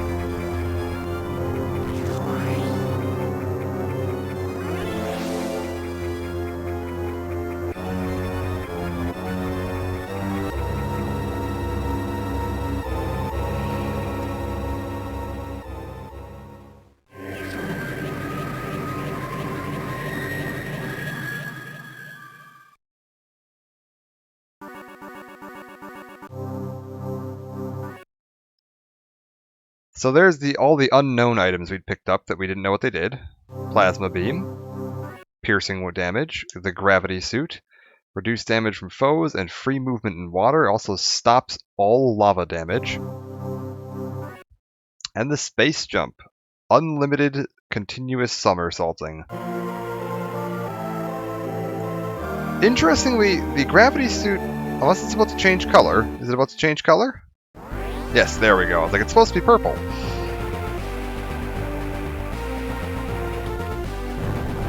Now we're talking. Now you're all dead.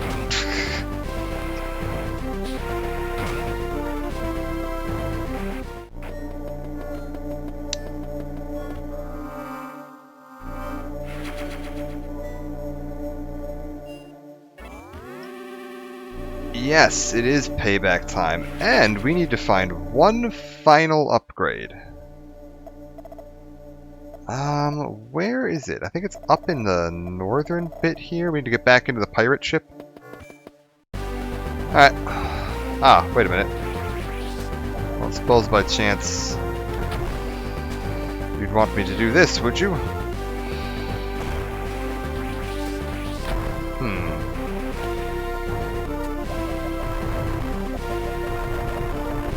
Oh, speed boost. Okay, we can do that. I'll take some more super missiles.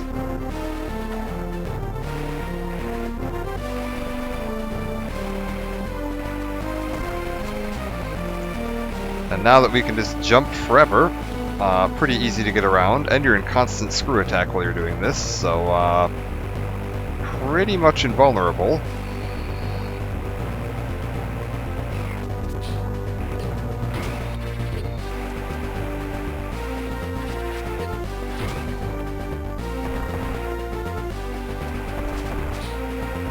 Don't take damage in lava anymore, so we can just kind of scoop through this.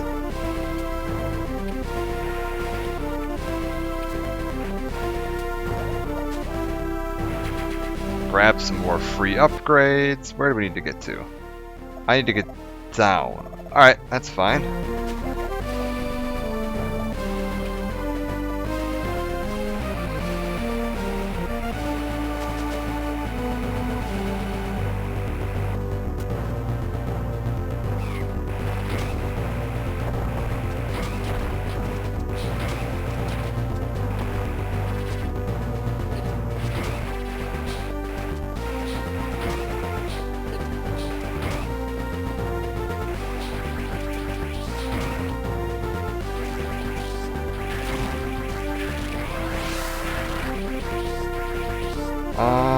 Which way? Up.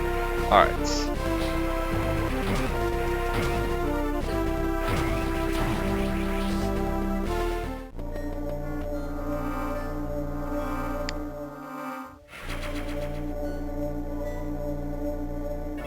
So yeah, now we can just kind of chop through these enemies. Absolutely no threat. Now they're hiding from me.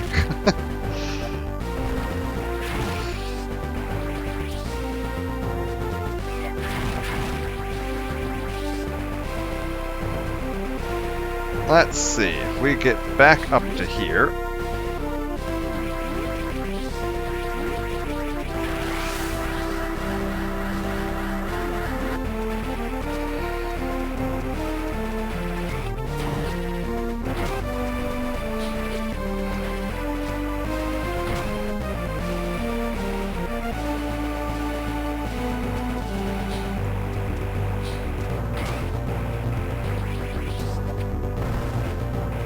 No, don't you fall all the way back down there. Up you go.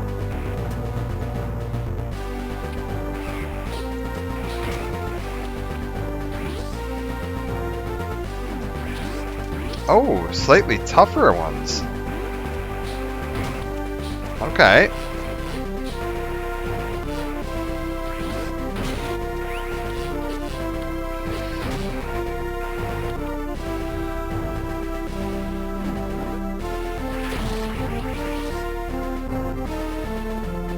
Really? It turned off my save station.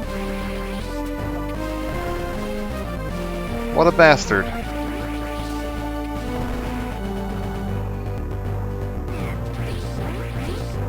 Jesus. Get back in there.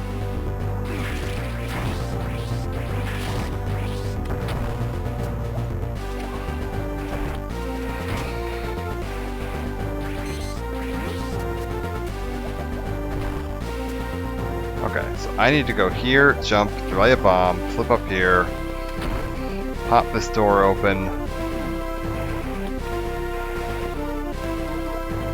pop this door open,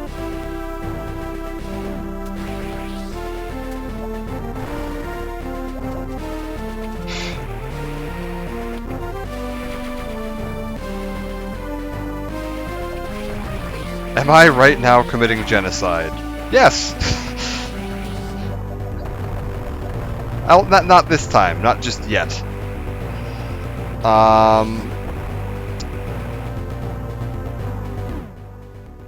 I think this time we don't blow up the entire planet.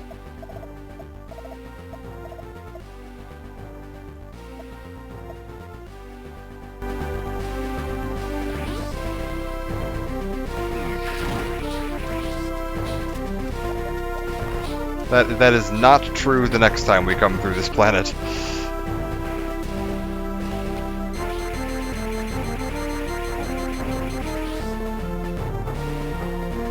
Out of my way, little robot. There we go.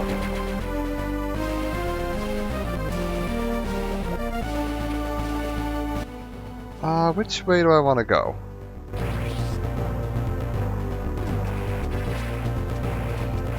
Yeah, I mean, they killed Samus's parents. That's all you need to know.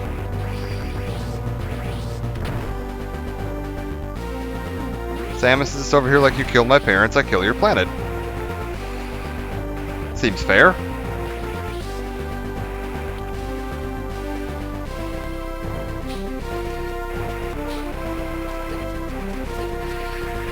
Okay. You guys with the... Oh, that's really painful, actually. Hold up.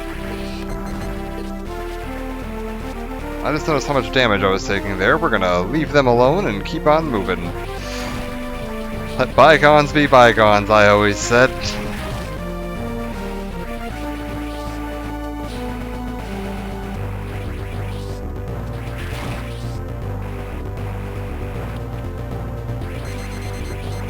Why?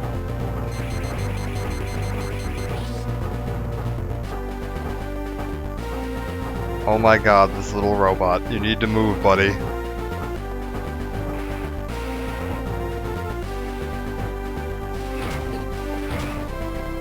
Yeah, we're kind of down to the last energy tank. 69 life. That's good.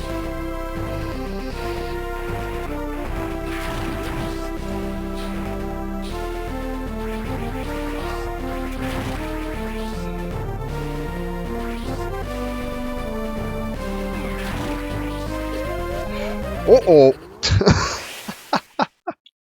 Okay, well, that was the right way forward, so now I know which way we're going. That's fine, we can get back up there real quick.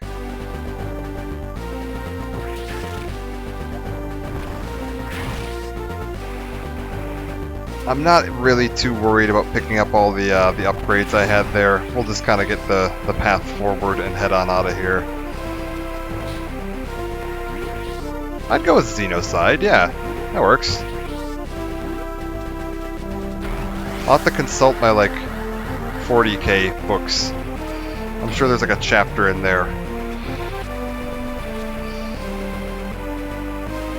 Like how to properly commit alien genocide.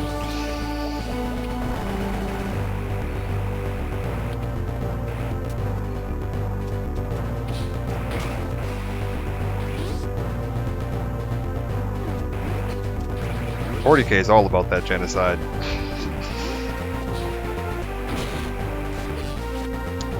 You stop that. There we go.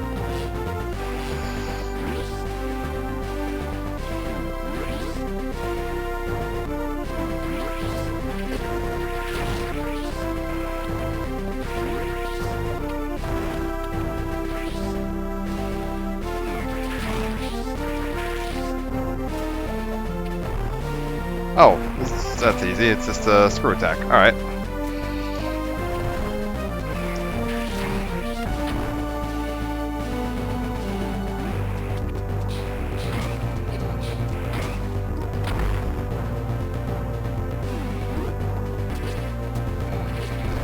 Stop that. All of you. Stop that, stop that, stop that. That mildly hurts. I say mildly. Over half my health is gone. I do need to be a little careful here.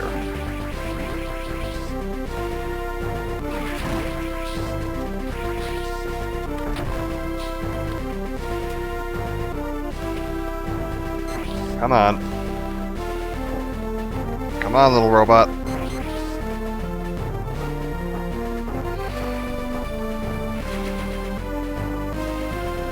Oh yeah, no, everyone's awful in 40k. They're all just the worst. That's the whole appeal.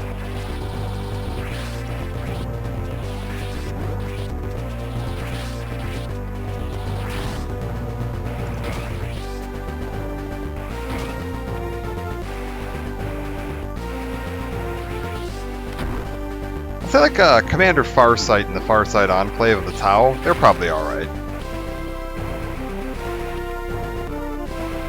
They're probably the least blatantly evil faction in 40k.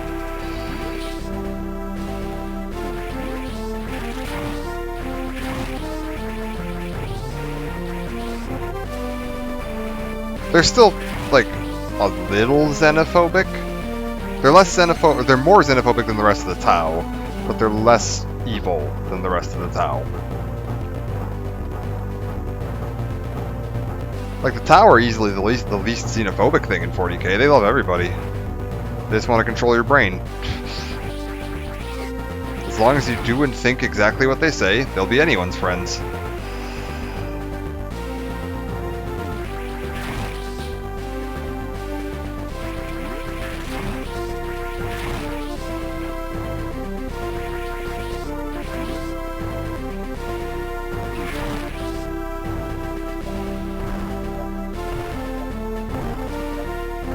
Oh, this is thrilling gameplay right here.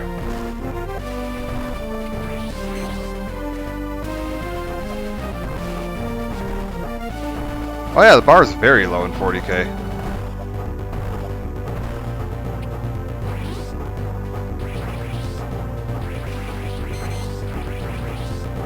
Wait a minute. What? What's the deal here? What's up with this robot? You're kidding me, I could have just gone over this whole time. Oh my god.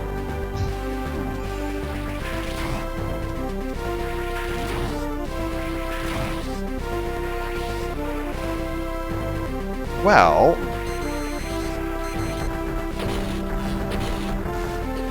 Uh-oh, uh-oh, uh-oh, uh-oh. This is a problem.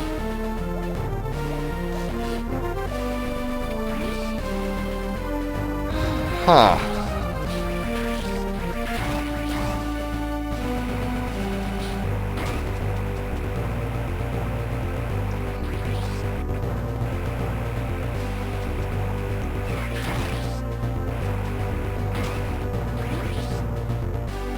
I need some help.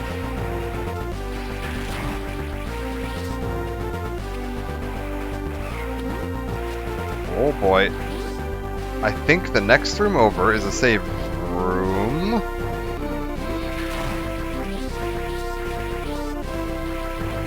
Which, with any luck, will power up in a second. Maybe. Anytime you want to power up, save room. Do I have to, like, lose them in here first? Yes, okay, I have to enter the room when I'm not being followed.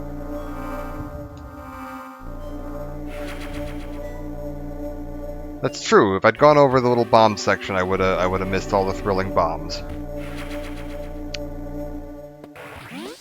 I would have just had to watch the robot walk along. Different thrilling gameplay. Okay, so we're up here. I believe there's going to be a power bomb door up top here that I can't get through.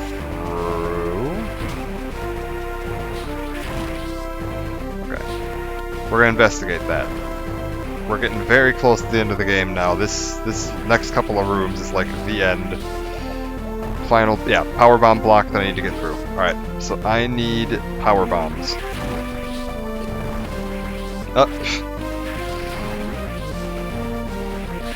That is doable. I just have to find them. Hey, look!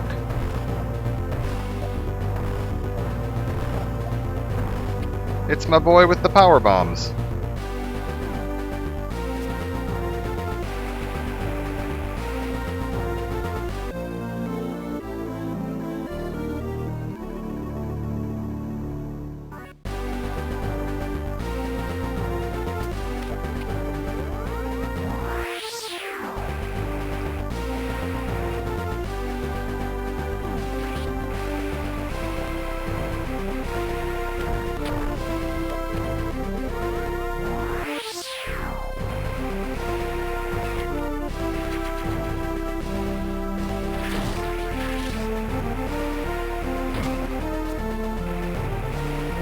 Is that it?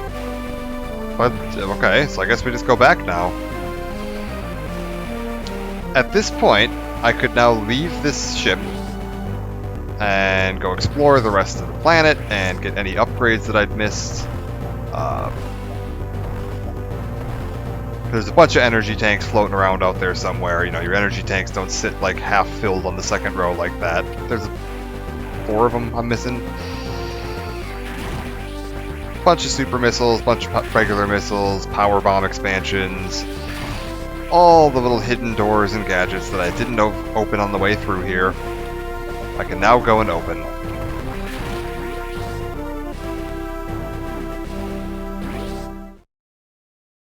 Or we can just go fight the final boss and be done with this. So that's what we're gonna do. I'm not doing like 100% completion runs here. I just want to, you know, show off the games, get the basic story before Metroid Dread releases.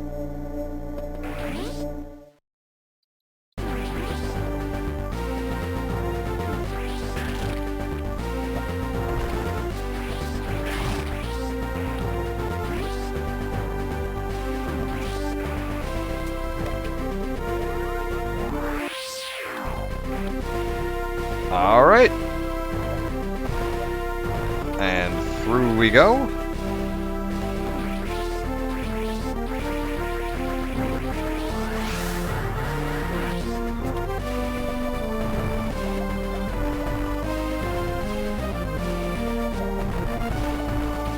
Perfect.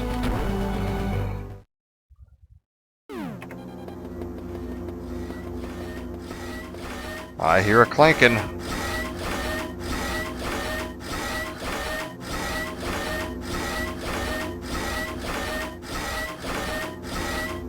It's a Mecha Ridley!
Come on.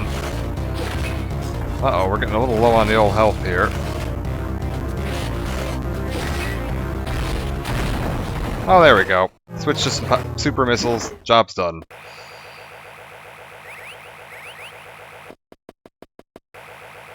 And I believe, yeah, we're not quite done yet because wouldn't be a Metroid game without another escape sequence. So we've activated the self-destruct mechanism on this ship. It is time to go.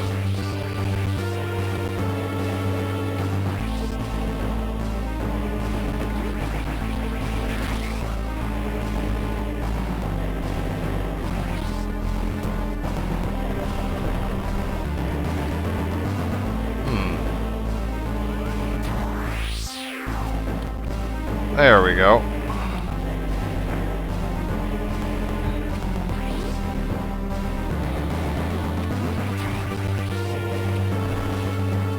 Skipping the save rooms, I think. We'll just head on out of here.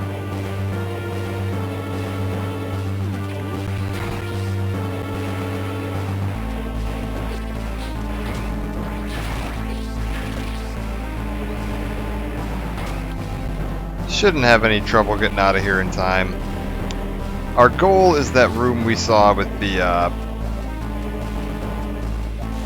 escape craft in it. I think this time we will skip the bomb section.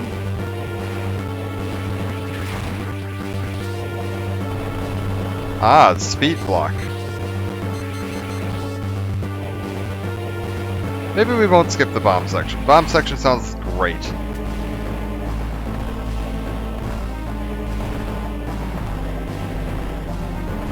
We got plenty of time.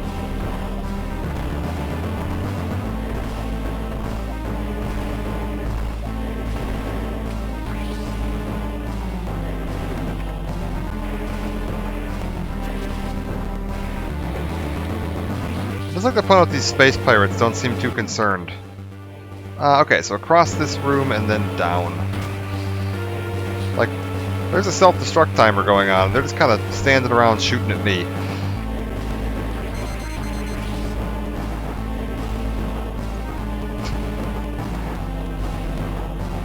Come on.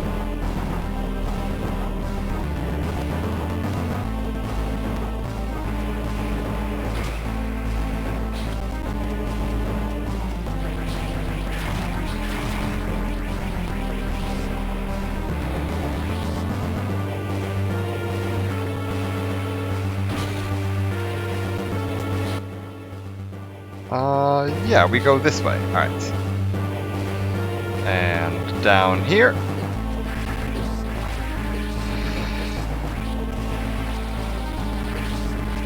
Uh-oh.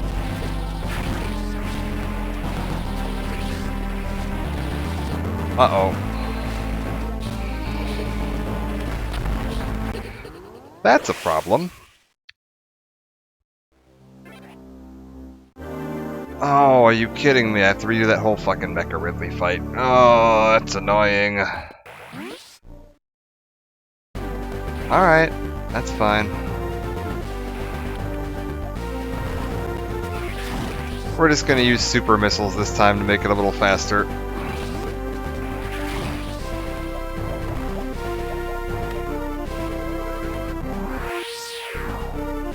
I'm trying to remember if there's a quicker way to defeat those like the black space pirates. I think you need to use your I thought the plasma beam was the only thing that hurt them, which isn't great because the plasma beam's slow. Like it takes a lot of hits to kill them. Come on. So I used missiles for the most part last time. We're just gonna go to this, which does like I think 5 times as much damage per shot.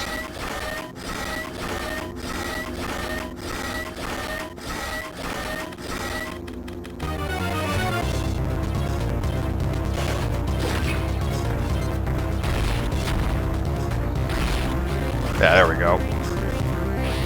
That's how you do this. Come on.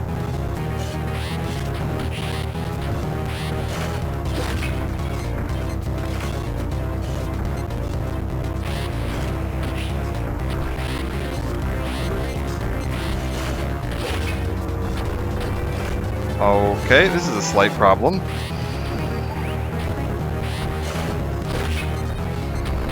That's a much more than a slight problem now. We have a big problem.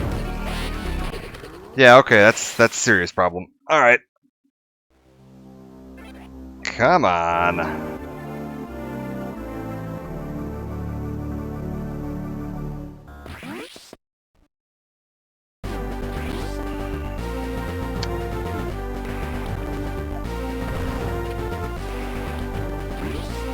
Yeah, don't give it glow in weak spots. Lessons you can learn. Giving your giant robots a big glaring weak spot. It says bomb here. Not a great idea.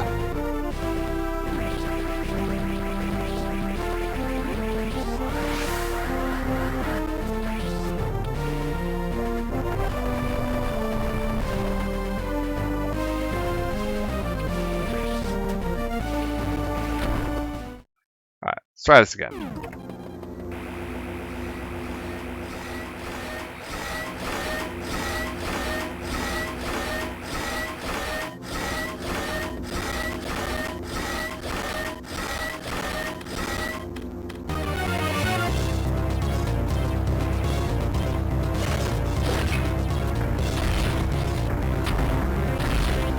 Okay, that was good. That was 3 solid hits.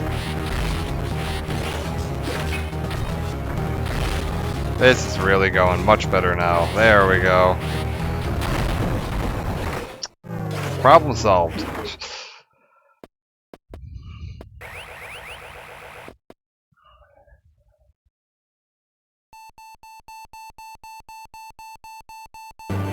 I'll take a peek and see if I can hit the save room or not. I'm not actually sure if you can.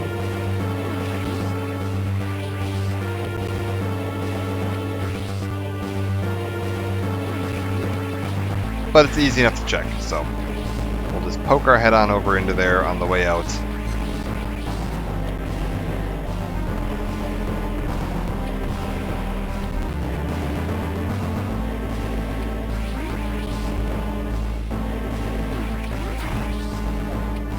I think, oh no, I can tell you already the answer is going to be no, because we're in like emergency mode, so it's locked down.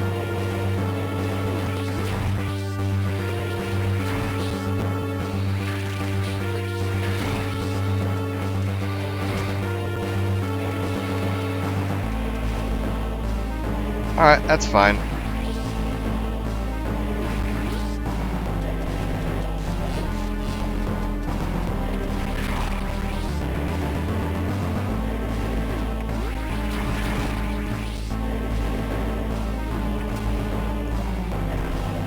Hey Alexandria, how's it going?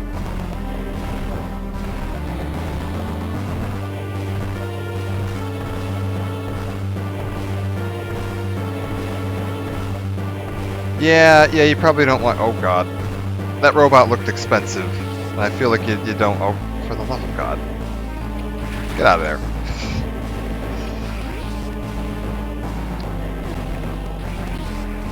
I do like a good ominous noise.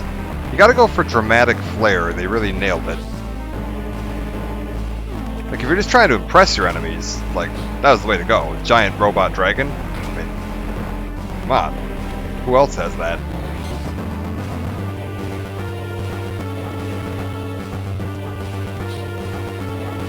Come on.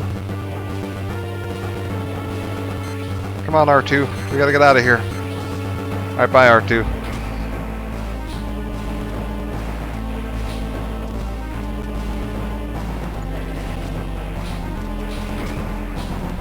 Okay, which way is out of here? That wasn't it. Kill you.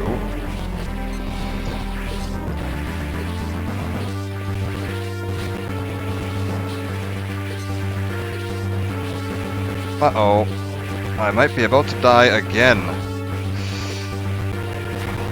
Oh. Open. Get out of here. Really? Oh, okay, gotta jump in. There we go. And done.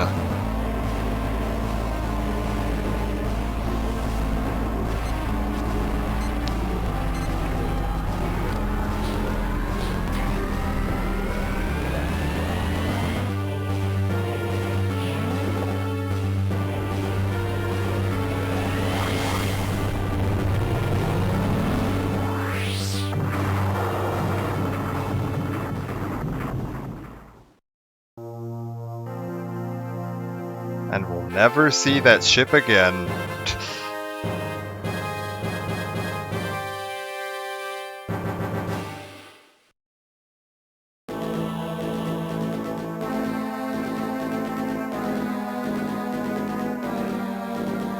Okay.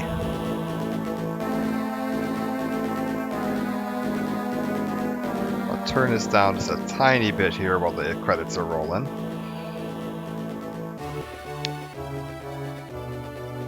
So that is the end of the original Metroid. Samus tasked to go and hunt down and investigate the space pirate base and their Metroid breeding activity. Goes in, finds the AI computer controlling it, Mother Brain, blows up the base, kills the Metroids, tries to escape, gets shot down by Ridley, well, Mecha Ridley, blows that up, carries on about her day. I'm going to let the credits roll out here just because I want to see what the post-credits... Yes! Yeah, the Super Metroid Sunken Ship. That is absolutely... I assume that's what they were going for there. I don't know...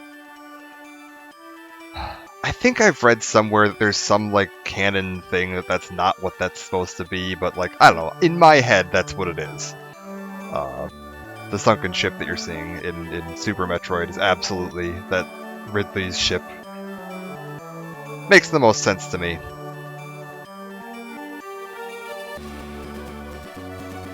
I think if they really wanted to, like, beat you over the head with it when they did Zero Mission, they could have just put Fantoon in there, but that's spoilers. we're getting to Metroid 3.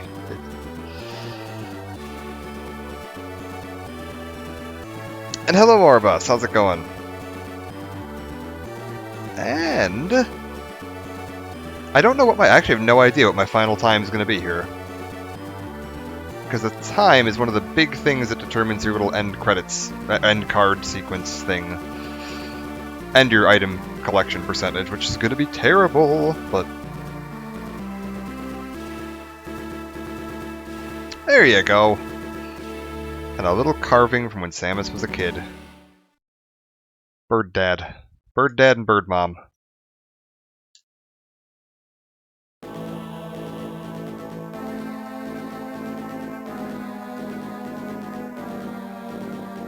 And we just get the helmet off. Okay, that's fine. Clear time, what are we at? 2 hours, 10 minutes? That's not bad. Item collection rate is going to be terrible.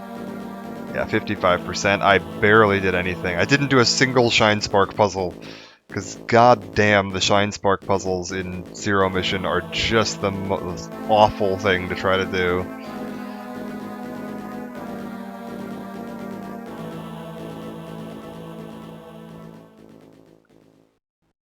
Big shoulders, yeah.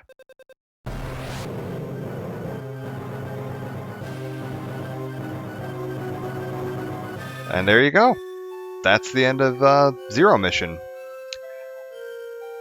So next up, there's kind of two directions I could go with this. I'm a little torn. I don't know which. I'm not doing it today, but next stream, I have three options really, and I guess I'll show off what they all are right now, just so people can see like what they're going to be. Give me 1 second here to do capture any full screen application. Option 1, I could go straight to Metroid 2, and I have two possible ways of doing that. I can either do Metroid 2 Samus Returns on the 3DS, which I do have a way to run on my computer here in a nice visible format, which is the official Nintendo remake of the Game Boy game Metroid 2, back from I think 1989 or 90, quite a while ago.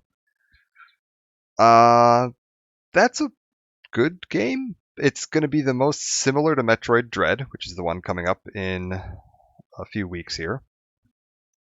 It's being made by the same company, made by the same developers and everything. Other option is a few years before Nintendo announced that they were making a Metroid 2 remake, a fan remake was released called AM2R, another Metroid 2 remake, which is quite good.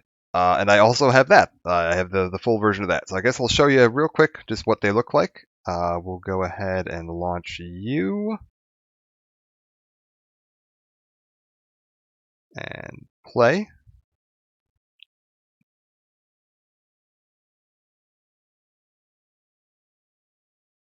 And I'm hoping this is going to show up on stream.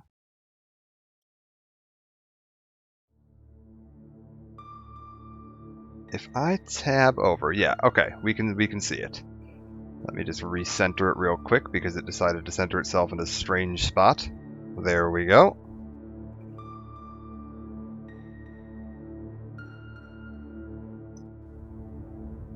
So, option 1.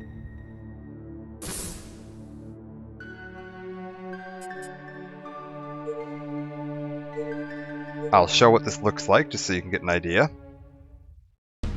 That's the other option. Technically, the Prime series takes place between Metroid 1 and Metroid 2. I'm going to skip this little intro for now just because I want to show the games.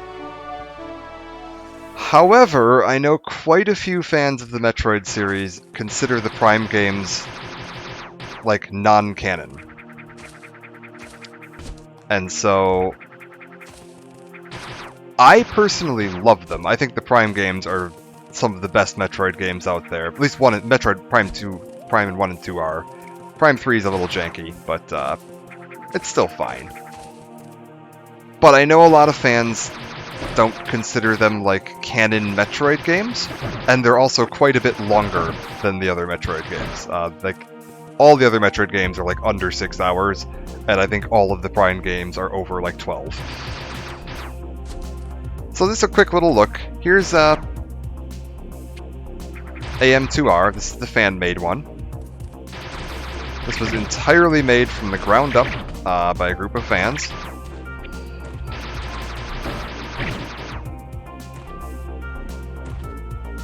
So this is one option. We could go into Metroid 2 in this fashion. Another option is going into Metroid 2 in a slightly different fashion, which would be...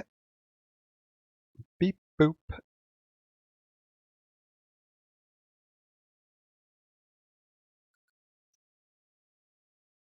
If I do this...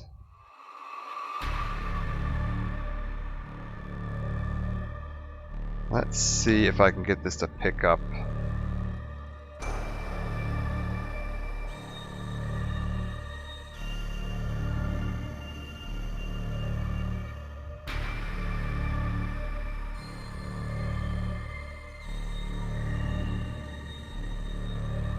This. And I think for this one I need to turn this off. Yes.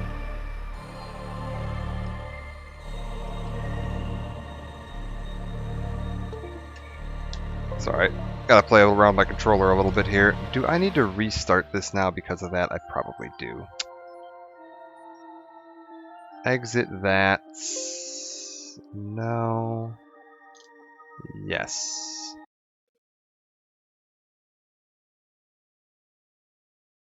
Give me just a moment here. I'm just trying to get this to read my PS4 controller. It really doesn't like working with them. Some games will work with it just fine. There we go. So, other option.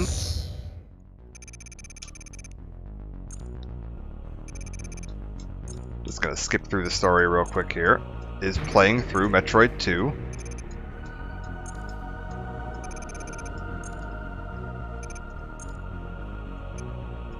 In this format. Come along now.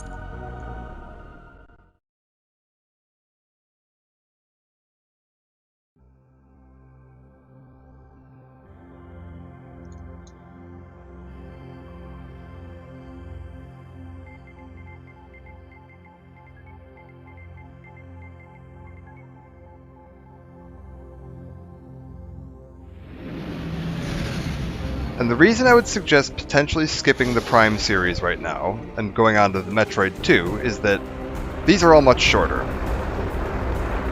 Oh my god, much louder. Good lord. Calm down, Metroid, it's fine.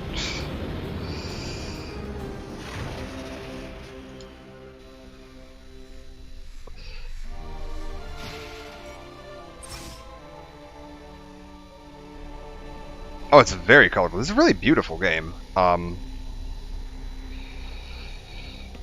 Yeah, there we go.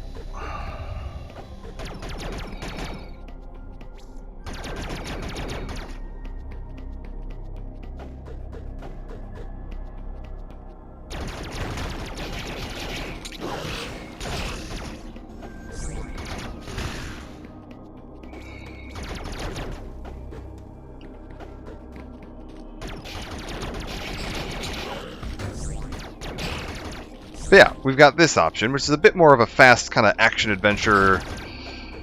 You know, it's got this melee counter system. It's got much tighter controls. It's obviously graphically substantially more advanced than the fan-made one was. The fan-made one is basically running on the Super Metroid engine. This is quite a bit more advanced than that. And yeah, like I was going to say, the reason I would suggest potentially going into Metroid 2 is that that's entirely canon storyline. I could do just Metroid, Metroid 2, Metroid 3, and Metroid 4. They each take probably a single day to stream through, maybe 2 days on one of them. And then I've got the entire Metroid series complete enough that we can go into Dread when that comes out and have the whole story. And then if I finish them early, I can start the Prime games. Alternatively, I could just jump right into the Prime games, tomorrow and start working on that. And I'm going to show that option off as well, because it's not just the normal Prime games. I've been setting up something a little special for that.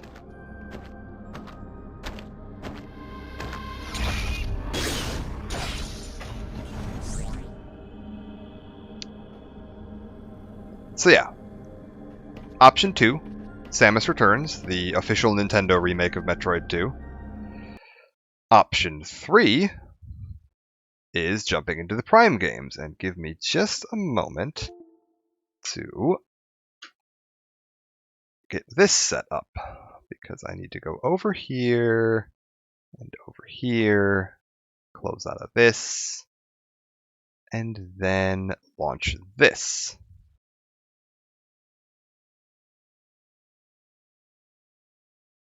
And see how deaf this makes me.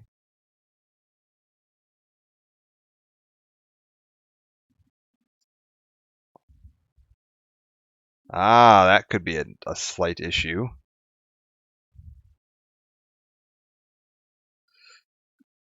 Okay, I can't see chat right now, and I have no idea. I'm assuming you can't see the game. Give me one moment.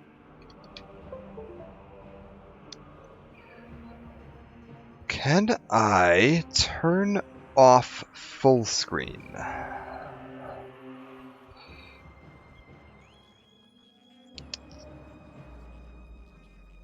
Yes. Like, you should be able to hear things and not see things, which I should be able to fix like this. One of these. No, not that one. Need to go into here. There we go. Center that on screen. So, you should be seeing Metroid Prime. But this is a slightly different version. So I'm running a Wii emulator on my computer with the actual physical Metroid Prime Trilogy DVD in my DVD drive. However, I have a special emulator that it somehow modified the game to add keyboard and mouse controls. Like you can see here, it says space, not Wiimote controls. And if we go into this, it also has a 1080p texture pack for all 3 games installed. So I can pop right into this, and this is going to be running at 1080p, which the original GameCube and Wii versions never did, and has full keyboard and mouse support. It's going to be purple for a second. Don't worry about it. It's fine.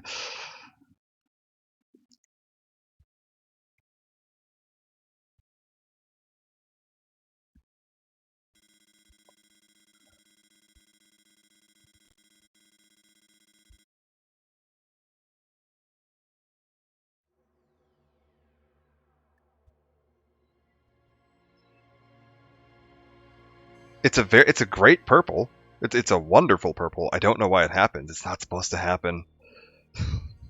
It's like a glitch with the emulator. It happens every time you start one of these. Like when you start the game, it goes purple for about 3 seconds. No idea why. I think like shaders are loading in or something. Takes it a second. Where are we at as far as... Probably go up a little bit on this.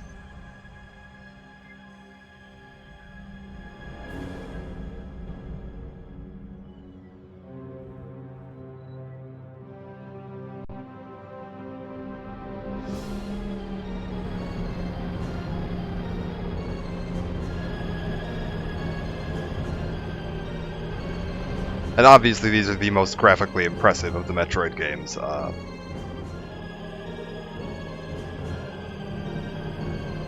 Only Metroid games, the Prime Trilogy, to be released on a home 3D console. There was the old games, Metroid 1 and Metroid 3 were released on home consoles, but those were both 2D. So this is the... Oh, I guess technically there's Other M, but we're not doing Other M. Other M doesn't exist.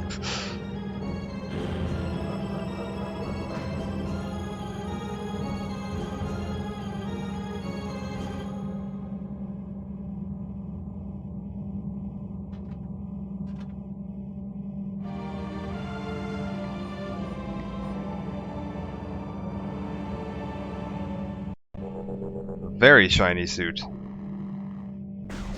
There we go. Okay, so we're in control. We've also got a 90 FOV. And you can see, this is actually full, like, keyboard and mouse controls. You could not do this in the original game. This was a GameCube game, and because the GameCube had such a goofy controller, you only had one stick for movement and no stick for aiming. You had to hold down a button to go into aim mode, so you couldn't do fancy stuff like this. Let's get the scan on.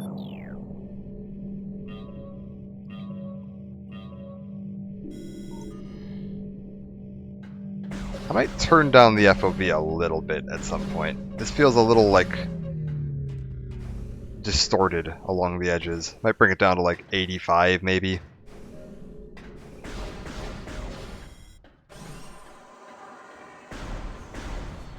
I'll play through just the little opening bit of this at the very least. But yeah, that's the options for what's next in the series. Like, chronologically, this is the next game in the series. This takes place almost immediately after the events of the original Metroid. We've escaped Zebes, we've gotten a new ship, and we've left in search of remnants of the space pirates that we chased off of Zebes.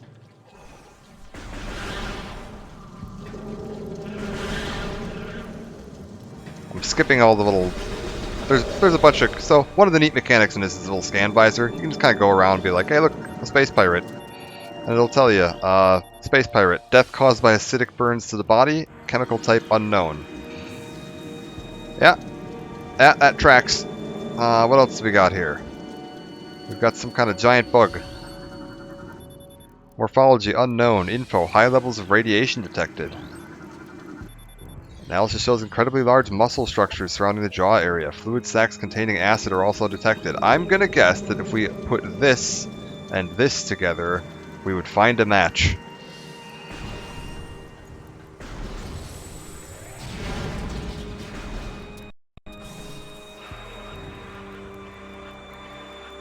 Fun thing, because of the emulator I'm using, I actually have the ability to play this in VR. So I can output this in stereoscopic 3D to my my HTC Vive and just play full 1080p first-person VR Metroid Prime, which is about the coolest game I can think of. There'd really be no point in streaming it because it would look exactly the same as this to you guys, but...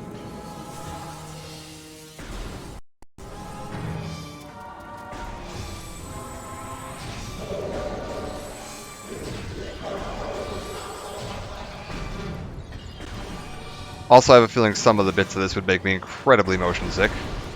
Oh god.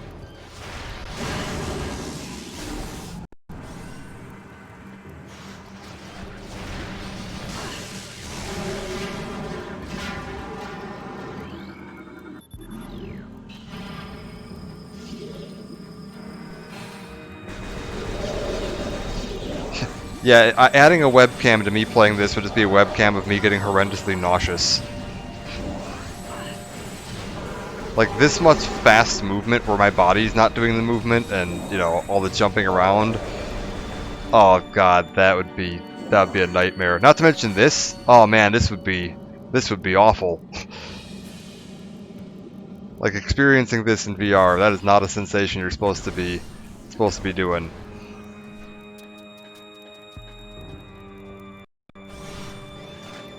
Oh god.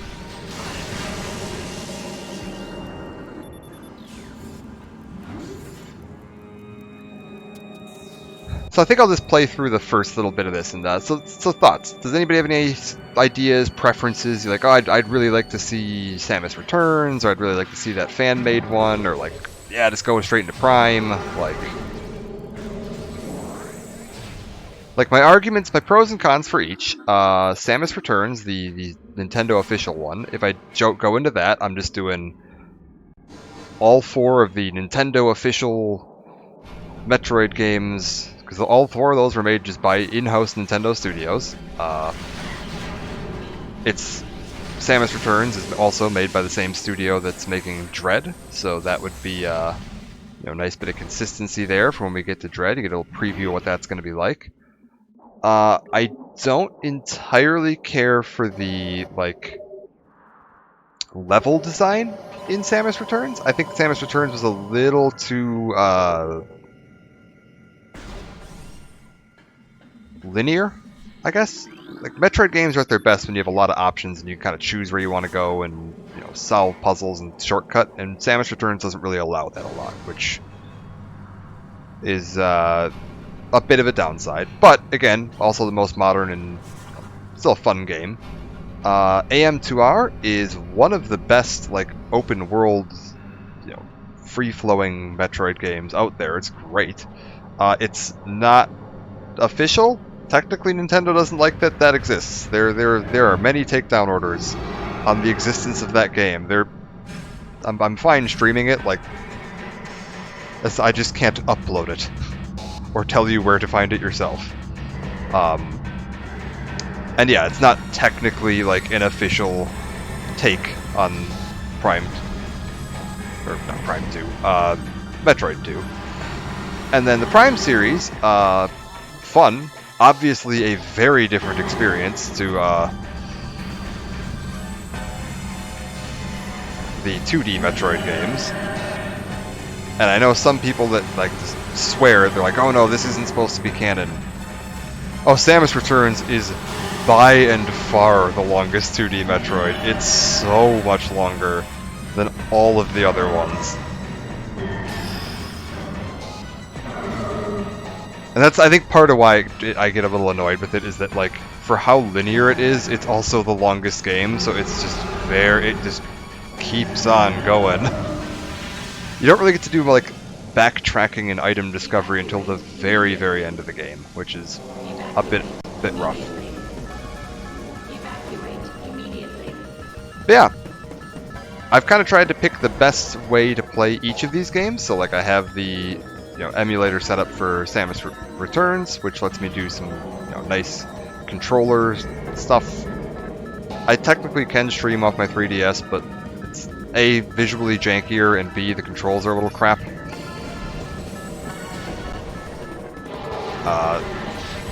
This version of Metroid Prime is amazing. Like, the fact that this exists and is even possible is just incredible to me.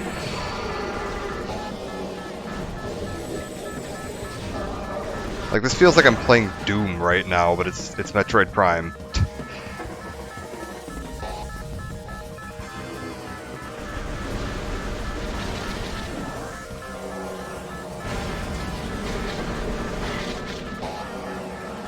And the entire Metroid Prime trilogy works like this, too. Like, this isn't just Metroid Prime 1 that has this set up, it's the whole... all 3 of them.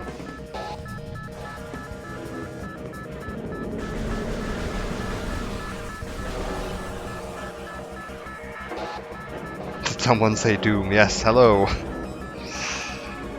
I do love Doom. I am a big fan of the Doom series. I still haven't finished Doom Eternal? I probably should do that one of these days. I definitely haven't played any of the DLC.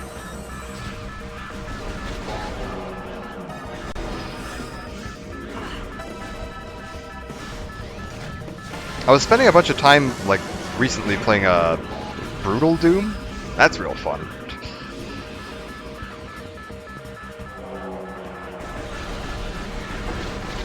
Come on, get through there.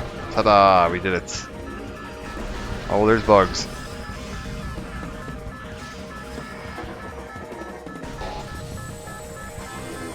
Doom 2016 was amazing. That game was so good. Like, that just did everything right. And Doom Eternal's great, too. Like, I don't dislike Doom Eternal. I think I was a little burnt out because I didn't play Doom 2016 until Doom Eternal came out. So I ended up playing, like, all of Doom 2016 and then straight into Doom Eternal, and I think I was just getting a little burnt out on Doom.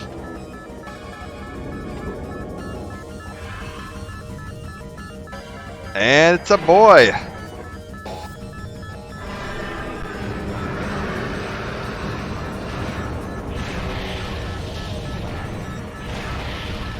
They fixed his problems. He's not crawling on all, dragging himself along the floor anymore. See? He's great.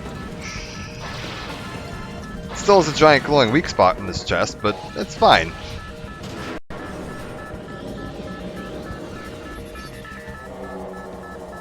And jump on through here.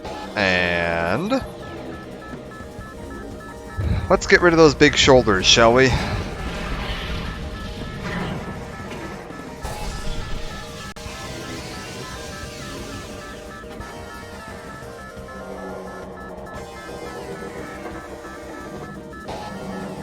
Varia suit malfunction, morph ball malfunction, missile malfunction, charge beam malfunction, grapple beam malfunction. Yeah-oh.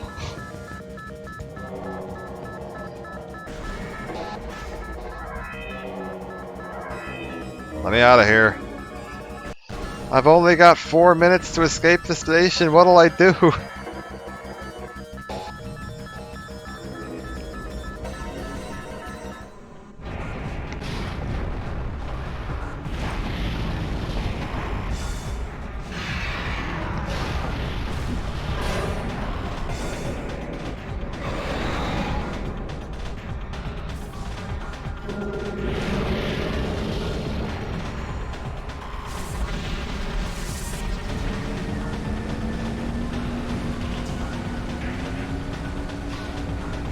But yeah, those are the options.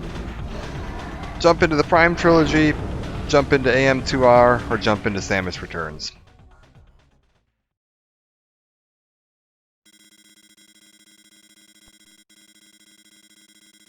AM2R I could definitely do in a single stream. Samus Returns would take a couple of streams. That's a much longer game.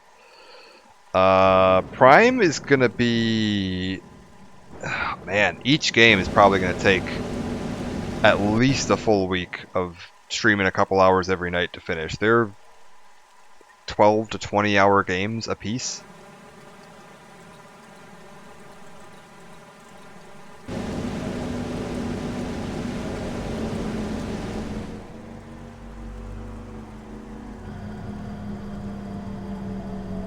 Which is another one of the reasons I was kind of thinking of saving them till the end. Because if I don't finish all the Prime games, it doesn't really matter. Because I don't think Nintendo is going to be, like, including them in Dread. The big one that's going to be important to play before Dread comes out is Metroid Fusion, which is Metroid 4. Because that very much sets up some of the, like, plot elements we're seeing in the trailers already.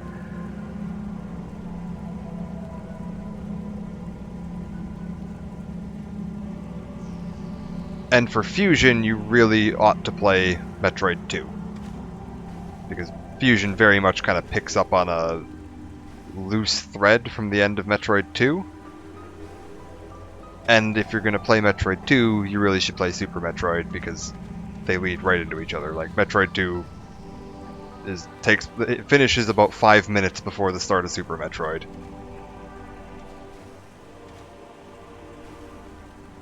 So I think I'm gonna do one of the Metroid 2s first.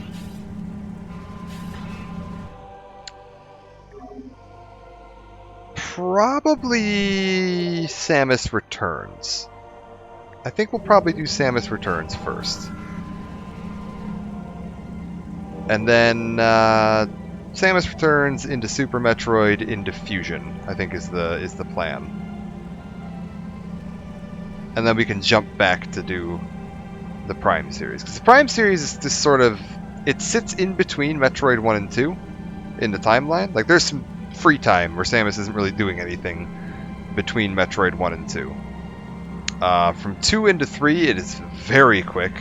There's a bit of a gap between 3 and 4, which is technically where Metroid Other M fits in, but Metroid Other M is a terrible game that nearly destroyed the series, and we're just not going to talk about that one, and I'm certainly not playing it.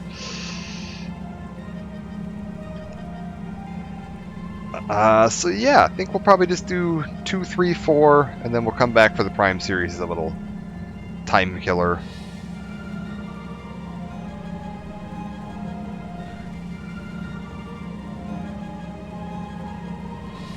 If you ever want to hear some Other M, I'm gonna rant about Other M for a second here. Other M was the big hype. So Metroid's timeline, kind of overall, was we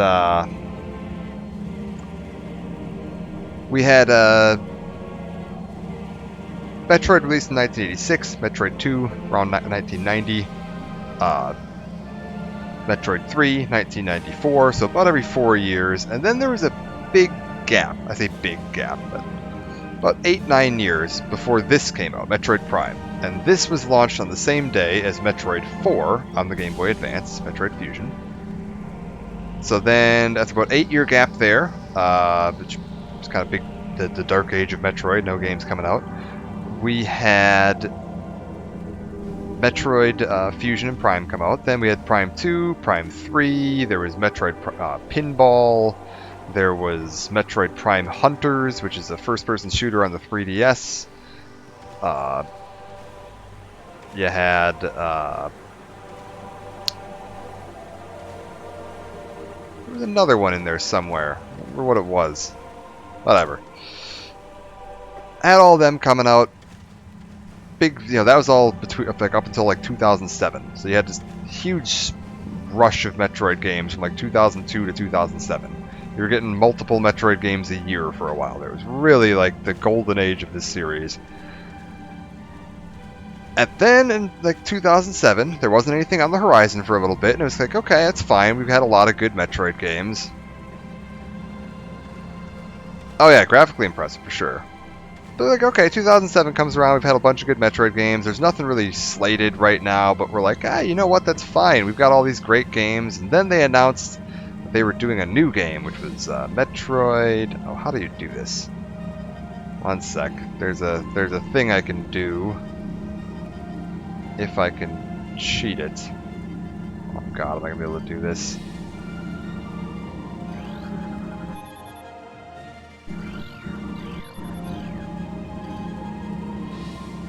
There we go. Alright, alright. No, I'm not going to be able to boost dash. That's fine. Yeah, you had, they announced Other M, and it was, trailer was really cool looking, very cinematic, showing Samus's background when she used to be part of the Federation, back when she was part of the military, eventually left the military to go pursue a career in bounty hunting. Neat stuff, super flashy graphics, like really, really flashy graphics for the time. And big note, fully voice acted. Samus narrates the entire thing. It is the first time in the series that you hear Samus's voice. Unless you think the narrator at the beginning of Super Metroid is Samus. I guess technically if you think that's her, then sure. Yeah, that's first time you get a fully voiced Samus. And it looked great. It was being done by Team Ninja, the people behind the Ninja Gaiden games, and Dead or Alive fighting games. And I was like, okay, they've done some good action games. They've done some stuff. This seems like it could be all right.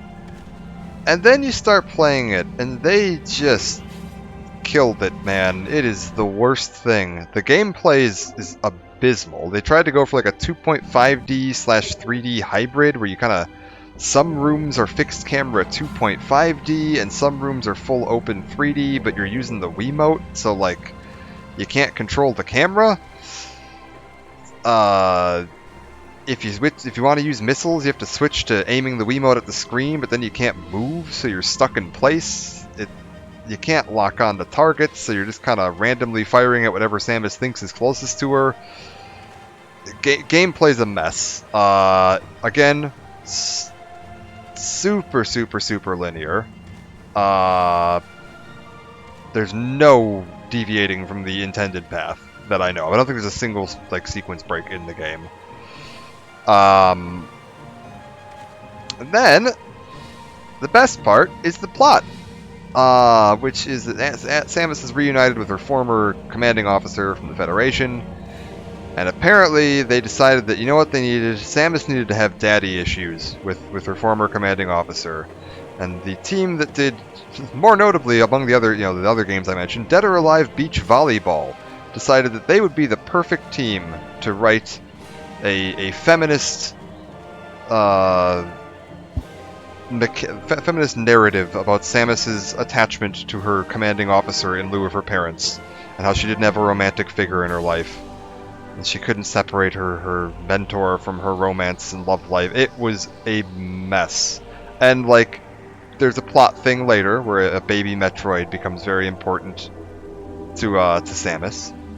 She's like, oh, and it dies. It sacrifices itself to save her. And then she goes on and on about how the baby sacrificed itself to save me, and I'll never be a mother myself, so it was the only thing I'd ever known. And it's abysmal.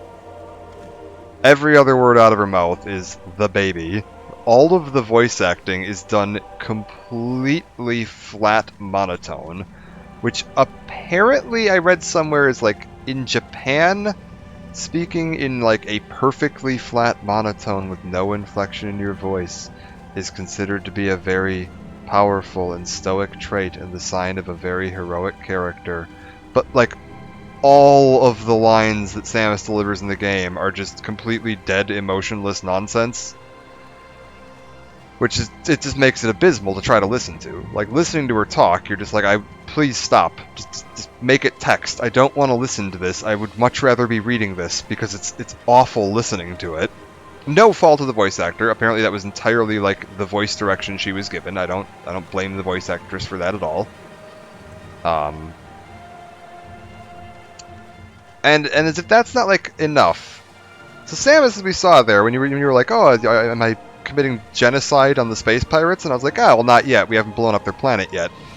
By the point that Other M takes place, Samus has, like, completely eradicated all life, and on 2 separate planets, absolutely, like, literally destroyed one of them. Like, it no longer exists.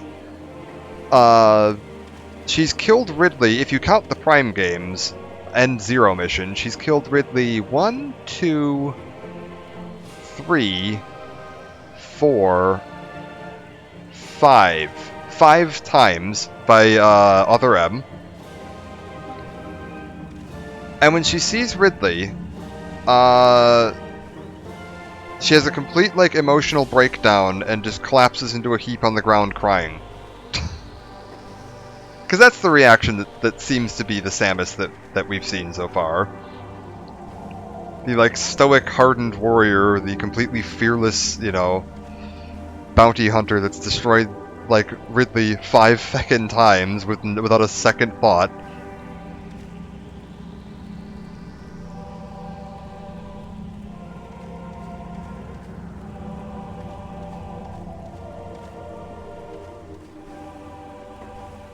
The thing is, like, by the time you're killing Ridley for the 6th time, it's not like a traumatic event. That's a Tuesday. Like, Like, wake up, get showered, kill Ridley. That's just part of your daily routine at this point.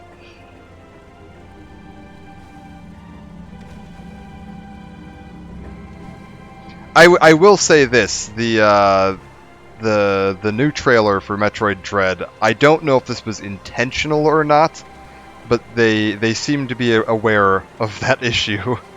And there's a scene in the trailer where we see the return of Kraid, who's a recurring boss in the series, sort of the other main space pirate lieutenant. And she apparently finds Kraid chained up in a chamber somewhere on the planet in Metroid Dread.